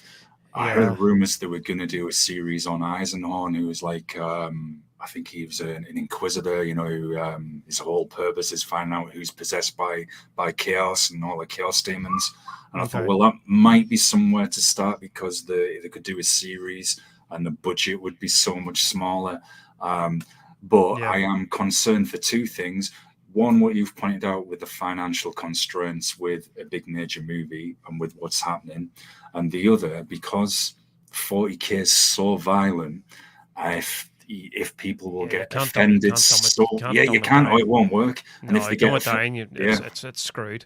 You know. Although, do you know what I watched the other day? Just you just said it because you said Inquisitor. I watched Dungeons and Dragons. yes, I've seen it. I The really enjoyed dragon, it. dude, that part with the dragon, the pot belly Yeah, dragon, and he's rolling. It's like, and yeah, I really enjoyed it, and there was some lovely throwbacks to the cartoon that I watched when I was a kid. I was like, I see that. There it is. one You know. one one of my favorite movies. My favorite movies. Sorry, I'm getting sorry. I cut you off. It's because I'm getting really No, hyped. no, no. Carry on. This is good. This is good. Dude, one of my favorite scenes in that part is the beginning. You know, where he's trying to. One of the guys is trying to say, "Look, will you release me? I've been a good boy and all of this." And he grabs hold of is it Jonathan the Birdman when he arrives? Yeah. Jumps out the window and then it goes back to the guy sat there, the three judges. He said, well, "We're going to release you." Release him anyway. Yeah, I know. It's like, do you know, I really do quite like Chris Pine. Yeah, His humor's good. I enjoyed him in Star Trek, although it's not an amazing franchise, the reboot of that. But yeah, he is very good in it. He's very funny. yeah, His comic timing's very good. He's a bit of a Tom Cruise sort of edge to him or something. I don't know. yeah. It just works well. Dude, I enjoyed Maverick too, but oh, Maverick was fantastic. it was great. But again, it's still well, it's basically a remake. It's a yeah, continuation of a series, but I thought it was fantastic. yeah. Loved it. But yeah, that movie had so many funny moments. The dragon, especially when I saw that dragon first appear, and he says, this is Sansa, Sansa, whoever, and he said, what did he eat the old den? And there's that scene where they're running away from it, and it's rolling Yeah. towards, and it Oh, can't breathe fire because it's so overweight. yeah, it's good. I enjoyed it. It was just a very easy, fun watch, and again, casting was brilliant. Nothing too over the top. Or sorry, it was just all over the top. But it was just there Yeah. was nothing. There's no big hidden messages in it really. It's just easy listening, Some of those movies can be so entertaining though, because I'm gonna share some of my guilty pleasures here. I've watched so many of those sci-fi channel movies, Sharknado, all those kind of things, and I'm sure they must get a bunch of guys in the office when they're having their creative pitch, Oh, I stoned off their faces. I know, let's have sharks yeah, versus whatever. the whole B movie thing, and sometimes it really works. Do you Yeah. ever see a movie called Rubber? Yes. Yes. I went through a really bad phase of those sorts of movies, and my wife was like, "You are not choosing the films anymore. This Yeah. ends now." Yeah. And because I still haven't seen Cocaine Bear, and I really want to watch it. Oh, we did a review on it, and my friends Mac and Ross, they loved it.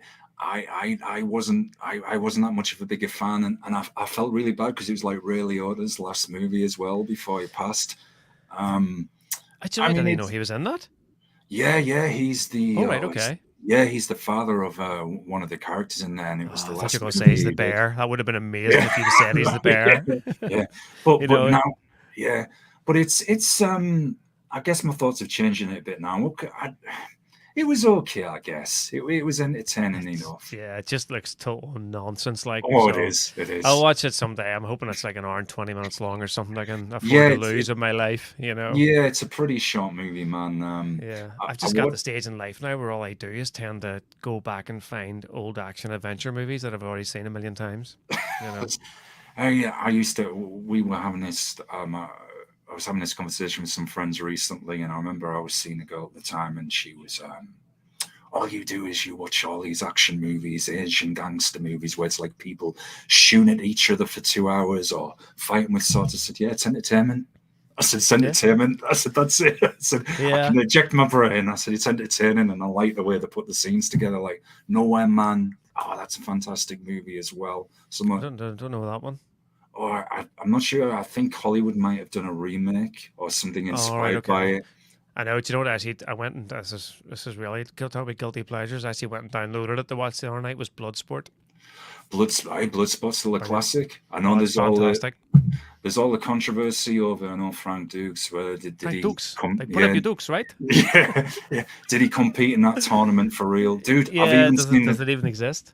I've even seen the sequels. I even watched the sequels No, to it. I have never done the sequels Yeah, because I remember we were going to rent it out and it was like, this isn't the same dude, because yeah, Jean Claude Van Damme didn't mean anything back then. It was like, yeah, who? But I loved all his movies, AWOL and Death Warrant and Kickboxer, just brilliant. Like even Legionnaire was pretty yeah. cool. Like Seen the Cyborg. kickbox. Yeah, seen the kickboxer sequels as well. Donnie Yen movies. Who was in Rogue One.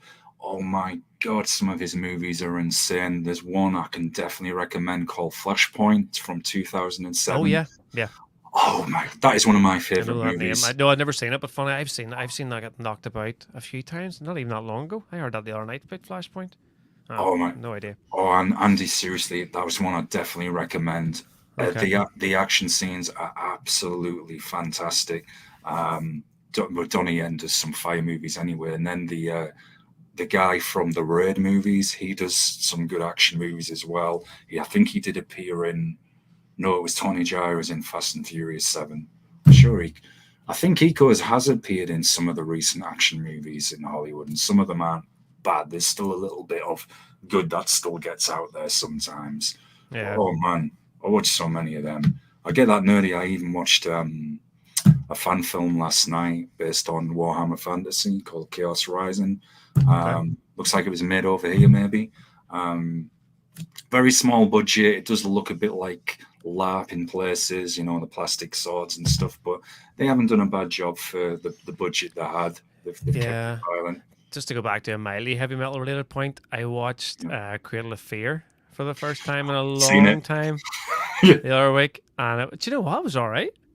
It was I've all seen right. I've seen a lot worse. I Yeah. remember when it came out, and it was like, oh my god, it's amazing. And Yeah. then I watched it, and I was like, this must be terrible. But yeah, it was actually, and it's not a bad script. It's not really bad Yeah. at all. I enjoyed it, and obviously Yeah. seeing Danny Filth, 30 years Yeah. later, still looking the same. Pretty much. I'm trying to think now of some heavy metal movies to ask you about, apart from the obvious. Well, And I'm struggling. Strangelands, I haven't seen it. D. I Snyder. haven't seen it. No, I haven't seen that one. I'm gonna have to Yeah, look it up. it's again not a bad movie. Pretty No. well shot, decent enough script and plot, and you know what? It's okay, and the effects are pretty good. So yeah, it's definitely worthwhile checking out. Plus, it's D. Snyder, so it's pretty cool. Like, Yeah. I'll have to check that. Definitely. yeah, no, actually, it's very much watchable. It's not like Cradle of Fear. It's a Mm. proper. It's a pretty decent Hollywood movie, like for the time. I did see recently the movie the Foo Fighters did. And it was like a horror movie, and I think Dave Grohl did that band Oh yeah, Dream Widow Business. That actually wasn't bad. I forgot It about that. wasn't bad. I suppose it was overshadowed a bit by the Yeah, the sorry, I can't remember his name now. The drummer, Diane, I suppose yeah, became the focus point, sadly, for all that sort of stuff. But yeah, do you remember that horror movie coming out right enough? No, I don't know what came of it. yeah. It's sadly it did get overshadowed by that, and he Yeah, the only other horror film out there is Some Kind of Monster, which is almost impossible to watch. I've never seen it. I'm gonna have to look it up. Metallica, Oh Metallica, God, yes, that was the documentary, wasn't it, about Saint Anger? No, I'm with you. I love it. I mean, it's fantastic. Yeah. But boys, it dares that it's hard to watch. Like, it is hard to watch. Mm. Poor Metallica. What happened? Yeah, that's the eternal conversation, sadly, surrounding Metallica that we all have. But yeah. Yeah. So, is there any? I know I've kept you a long time, Andy, and I'm starting to get It's hyper fine. and hyper. And is No, I there? loved it. Some great chatting. It's been awesome. Oh, thank you. Likewise, man. Music and movies are some of my biggest passions, so I can get easily hyper Hundred about them. percent. I'm the same, Yeah. and I will talk about anything, and I have massively strong, very correct views on everything. So, Yeah, yeah. so yeah, you know what? I love it too, especially But music like yourself. Music's massively important to me, and I really love movies. Always have done. It's just do you brilliant. It's just such do a you see release. Like, Do you see that correlation though with movies? Like the movie fans, they've got that same passion as metal fans. I know we were on about the crossover before, but they've got like that same passion and dedication where they watch everything the real movie buffs from all eras, and they can come up with titles to recommend from each genre. Yeah, 100%. I think it's the same. Just anyone that's fanatical. I mean, I don't mean Yeah, that in a bad way. I just mean people that are genuine fans. People like certain directors, people like certain types of movies, and it's no different to metal or bands. As you say, use an example. Metallica can't put out a bad album if you're a Metallica fan. I mean, yeah. that's awesome. If you're a M Night Shyamalan fan, can't put out a bad movie. Allegedly, Steven Spielberg can't put out a bad movie. Allegedly, So it's just fanatical in its true sense of the term. To put a little comedy on it before I ask you to do some shouts and things. So, as what would be the worst movie you've ever seen? The worst one, the absolute worst movie. I know you mentioned Black Widow. You couldn't get through anything worse. Well, yeah, Black Widow was just a crap film, but in terms of absolute dreadful films, I'm trying to think what I've really struggled with. I didn't enjoy Feed.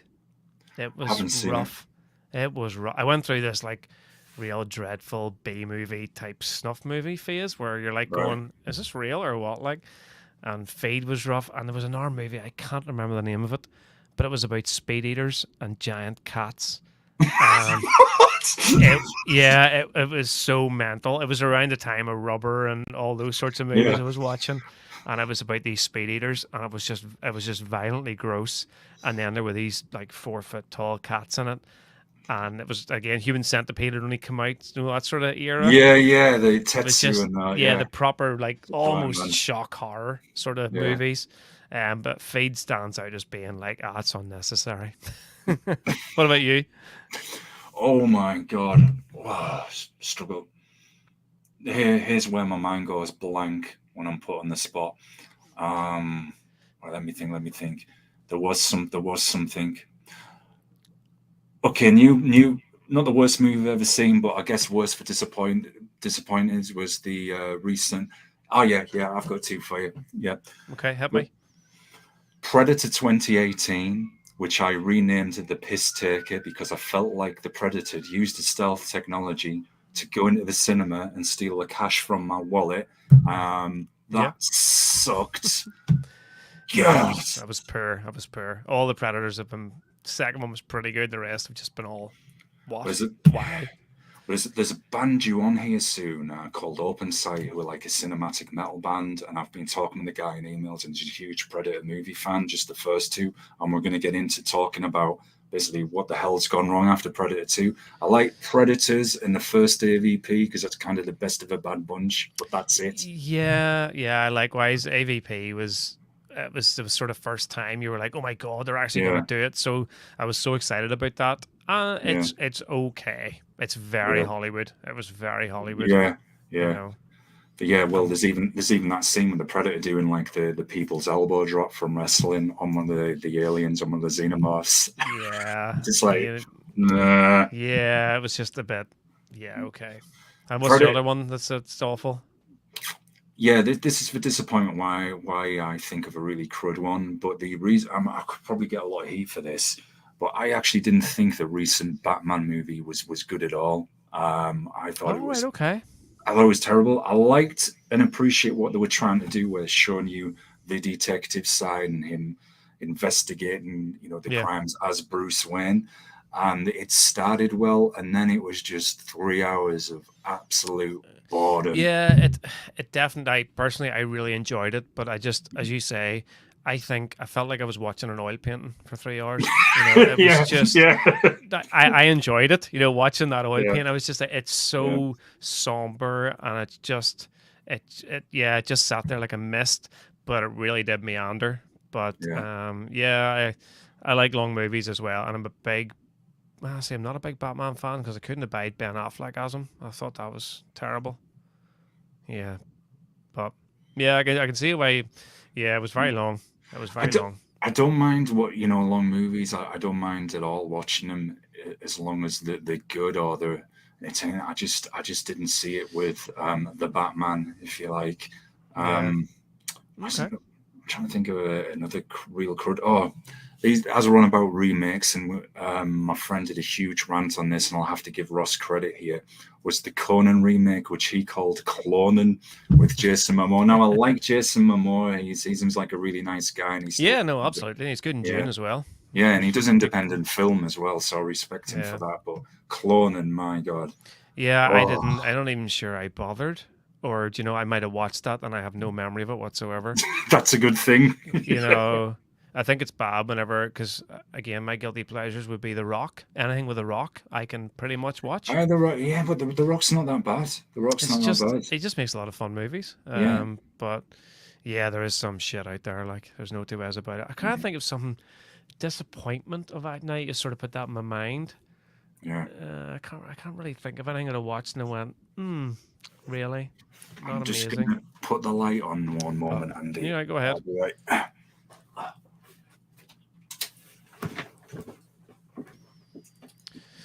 The Grim North. Yeah, exactly. So, Yeah. but yeah, no, there's lots of movies come out and you go, that's a bit sad. I was very sad back in the day whenever Indiana Jones came out and it was just shit. Yeah, my friend Ross, he was a huge Indiana Jones fan. Oh God, he went on a massive rant when they did Crystal Skull, and Yeah, then he asked me what the recent one was like, and I just said, "Look, just don't you do it want to to put yourself. yourself through it. It's on you. Do not blame me if you sit there." Um, my God, but do you know, man? Here's the thing. I can watch bad movies that are entertaining, like the B movies. Yeah, yeah. I find them entertaining, and I find them better than some big budget piece of crap that really is so terrible and disappointing. For example, I watched this fantasy movie one time a couple of years ago. I think it was a UK company that made it, and I think it was on Sci-Fi Channel or something one night. And I always remember there was this random scene where they were going through a forest and they were in like hostile territory, and the villain was this like kind of purple lizard man, and you could see it was like rubber suit and everything Oh they'd yeah, got. yeah. And the guy was trying to act the hell out of the dialogue that he'd been given, like, "You've been caught and blah blah blah. What are you doing in my realm?" And so I remember my two friends at the time, I sent them two messages on WhatsApp, and Ross and Mac are from the States. So I'm sending them this in the middle of the night, and I'm like, dude, and I sent them the caption and said, "It's the purple man, what are you doing in my realm?" And they were like both like, "And you're the sober one amongst us." And I was like, dude. Oh, Yeah. but it was so funny though, bro. I know. I see. Now you put me in a man of rubber suit. I was thinking Godzilla. I thought they were disappointing at best. Yeah. you Yeah. know. So, but yeah, it's like everything. It's like heavy metal. Plenty of disappointing records have come out over the years, and bands have done weird things, and you're just kind of like, oh, really? You know But I what? think movie industry as a whole is taking a turn. Oh, it has. It's got so oversaturated, this obsession now with remaking everything. You've got the series spinning off from films, which sometimes some of them have been good, others have not been good. Um, like everyone goes on about the Cobra Kai martial arts series, which yeah is not bad, No, I but enjoyed it. It was good fun. But again, it's it's pure good. nostalgia. Yeah, I grew up with Danny LaRusso. You know what yeah. I mean? But there's a better martial arts series which a lot of people don't talk about, and it was based on the writings of Bruce Lee, and it's called Warrior, and it's set in 19th century San Francisco, and it's about the Chinese gangs fighting the Irish immigrant gangs and the cops involved in that, and the action scenes are pretty good. It's I think the guy who's behind it is Justin Lin from the Fast and the Furious movies, which I know is not the finest franchise to put out there, but Again, this it's is pretty a fun. I like yeah, them too. I can watch but them. but it's actually pretty good. Sadly, Fast 10 wasn't so it I got a haven't bit watched it silly yet. then. I have it, but I just haven't got around. They were getting quite long as well. It was like, an hour and 40 minutes of this lads would have done me. When you're hitting past 2 hours, it's like, fuck, really? All I'm going to say is wait till you get to the end of part of the movie, and I'm just going to drop this word in: Mad Max and someone jumping out of a car. You'll know what I mean when you see it, and Okay, you'll be like, okay, "What the hell?" It's just, yeah. Mad Max. That was another weird remake. oh, It I sort of liked it. left me a wee bit cold. I thought. Fury Road. Oh, I really liked Fury Yeah, Road. I was just very much in the whole why, why, Mm. it was a good movie. And it looked great. I just felt like the main character just wasn't as Mad Max as Mad Max. was, The one that stole the show was Furiosa, wasn't it? Hmm. Charlize Theron, she really stole that. Yeah, I just think that Mad Max was. I mean, what did he have? Like 20 lines of dialogue in the first movie. It was Yeah, all about his presence and the way he looked, and it was so dystopian.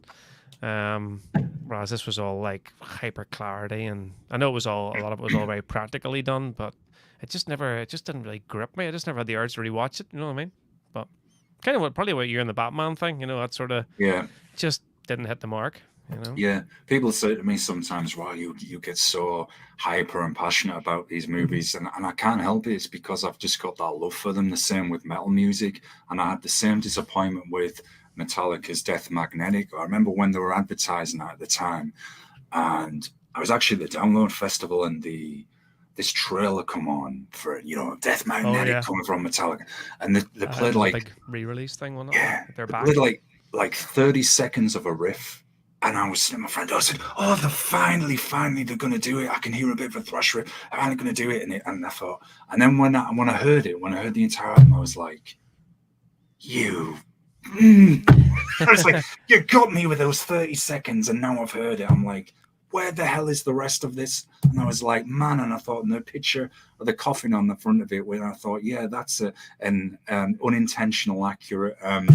Analogy in itself there. Yeah, I did have a very Ride the Lightning vibe to it going on. Like that seemed to be what they were trying to do. Yeah, It's going to be like Ride the Lightning. We swear to God. yeah, I lost complete interest in Metallica long before that, but I know a lot of mates were very upset about it as well.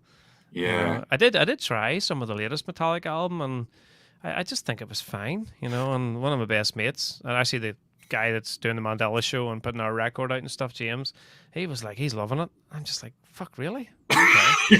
you're in an alternative reality to us. Yeah, but I just don't think Metallica they're not one of my bands. I Yeah, really love Ride the Lightning. I love Master of Puppets and Justice for All's class. And when I was 15, 16, Metallica was just a staple of my teenage years. yeah, And that production is still fucking immense. Like there's no two ways about it. But after that, it just totally lost me. So it doesn't really offend me either way. People get really upset yeah, about Metallica, whereas I'm like, no, not really. I yeah, think I would get more upset about Sepultura. I was very yeah, upset whenever they brought out Roots. That really upset me. I think it's the last time I just went, oh, really? What is this? yeah. I I mean, still don't get it. yeah, totally. I mean, I love bands like Warbringer, Creator, Testament, Exodus, Havoc, all those kind of thrash bands as well. One of my friends, he still supports Metallica, and all power to him. I'm just like, yes, I had that experience where they got me on Death Magnetic. I thought, oh, maybe they're gonna do it at last. Not that I, still followed them religiously by then, and I just thought, nah, I'm gonna not bother. I remembered the worst movie ever. It's actually a Star Wars Oh, movie, Return of the Jedi. No, not Return of the Jedi. Sorry, no. I take that back. this is this But cut yeah, cut. yeah, This interview is yeah, over. no, yeah. Which is no, I've got that wrong. Not The that it's a last, best movie, like, but yeah, the Last Jedi, the Last Jedi. I don't even know which one that is. It's the li- Is it the last? Is it the last one? it's the middle movie in the Disney sequel What was the trilogy. last one? Rise of the Skywalker, aka Rise of the Skywalker. The Last Um, Jedi. Is that Is that the one where he's like a hologram at the end Oh of god, it? yeah, it's just like where Rey's like got this instant power up, becomes the most powerful Jedi ever. It's Yeah, with minimal training and yeah, no one can beat yeah, her, and it's all amazing. exactly. And I'll show Yeah, you how to Jedi. Fucking yeah, Mark Hamill. Fucking Luke yeah. Skywalker. I've only been at this Ex- 50 years, you bitch. you know? the acting is so appalling. The story, everything about it. I just remember coming out of that film with so desolate. I was sat in the car with my friends at the time when about stars, just like literally it was like that, and they were like, it's almost like, I don't know, they're like the dog had died in the family or something. It's like, come Yeah, on, guys, it'll be all right, it'll be all right. And it's like, I know. it's not, man. They were so bad, though. I mean, they were just so far away from the Luke Skywalker and Han Solo of the 70s. Yeah, It's like, is that what happens when you get old? Do you just become shit? It's yeah. Well, I didn't like the way they just discarded him, the way they tread him, destroyed the Jedi teachings. I think that was in one of the movies, and like you said, the lack of struggle, the lack of character development. People are defending it like, well, she had training when she was 4, so she remembers. I'm like, as someone who trains in real life, trust me, if you've had like five Yeah. minutes when you were 4, doesn't mean you can do it when you're an adult to that ability. I Um, liked when they did that in the second wave, what you and I would probably call the next the prequels, whatever the fuck yeah. they are, and they had he's got a high whatever it was Mandalorian count or whatever the hell was in his Oh, the blood, midichlorians. Yeah. midichlorians, Yeah. and I was just like, oh my god, Yeah. kill me now. So it's Jad, genetic. There's no yeah. force. It's genetic. Well, yeah. Oh So well, yeah, I totally lost interest at that stage. Although now when you watch those, you go, they're not that bad compared to that new yeah. shite that they put Well, out. exactly, and it's even worse, man, when you get on the sequel trilogy because I think it's at the end of the Last Jedi. Yeah, it is. And there's this little kid picks up this. It's something. I don't know if it's a Jedi ring or some artifact or something, and it's so. That scene is just everything so sickly sweet with Disney. That's wrong with these movies, and you almost feel like they should put a little caption at the bottom saying, "Yeah, we're stealing the soul from this movie and we're stealing your money as well, and you're giving Yeah, us it." It was horrible, yeah, man. So horrible. I thought, you sickly sweet. I thought that mouse, and I'm getting on a rant now. That mouse man, that fucking mouse is the real Sith Lord. Darth Disney. That's the real yeah. menace, taking over the movie industry. And then, I mean, hell, they gave us Jar Jar Binks. Me, so Jar Jar Binks. Oh, Oh, fuck. that was. Oh, But man. I actually forgot about that. It was so bad. Oh yeah, it was all just appalling. Everything about it was just terrible. Oh, man. So, yeah. This has been the most Those, depressing interview I've ever done now. yeah. Just leave you with that Yeah, just memory. leave me with So, that. yeah, Just like, well, I'm gonna have to yeah. go and watch Over the Top. It's the only way to Yeah. cure this. Oh God. Oh God. Oh man. Oh totally, dude. I've got totally, something totally. for you. I've got something for you with that vibe to recommend. Okay. Have you seen Kung Fury, David Hasselhoff? It was an indie film. It's on YouTube. It's only 30 minutes long. No, I Oh, think I made Adrian was talking about it. it's hilarious. Yeah, I think I've had that put on when I've been drinking. Someone's put it on and been like, "You have to check this out." Oh, dude. It's it sounds very familiar. It's Hasselhoff singing his cheese. It's got like the dude using kung fu against Nazis and Hitler and everything. There's time travel in there with Amazon like barbarians, dinosaurs. I think that have got people on them shooting lasers. And they're making a sequel. I think it was by a guy called David Sandberg or something. Absolutely hilarious with that kind of vibe as well from all those 80s movies. So yeah, Yeah, definitely one to check, man. love a good '80s movie. Yeah. Brilliant. Well, Andy, I know I've kept you here for a very long time, and I'm getting No, hyper and hyper, and yeah, I so could sit and talk all night, but unfortunately, I've got other stuff to do as well. yeah, So you'll have to forgive exactly me. that. You Exactly. know, That's why I'm going to let you go, man. But no is there worries. anything that you would like to shout out for people to do with the band, or anything at all? Well, ultimately, you can go and buy everything that we've just put out. Definitely. Go to thecrawlingband.bandcamp.com, I think it is. Go to Bandcamp, type in the crawling, take you to our store. You can get everything. If you can buy everything from there, it's better for us than buying off Amazon or any of those sorts of sites. So it's all there. Yeah. Vinyl is on pre-order. It'll be here in a few weeks. CD, cassette. There are 5 or 6 t-shirt designs, long sleeves, hoodies, and more importantly, the music is all there. So check it out. Check out the videos on YouTube. The Crawling Band takes you to all social media. You'll find us. Just spread the word. Listen to the tracks. That's it. Definitely. Well, there you go, folks. I hope you've enjoyed it. Get at me if you want to come on the show, y'all. Don't forget to subscribe, follow, smash the likes button as well, and definitely support the crawling. Awesome music. And thanks to you, Andy, for coming on. I've enjoyed it from start to finish. And No, it it's been was, awesome, man. Thank you. oh, you're very welcome. And you're welcome on any time. And I can help you in any way. Just get at me, bro. So, folks, I shall see you all on the next episode. Take care of yourselves and peace out for now, y'all.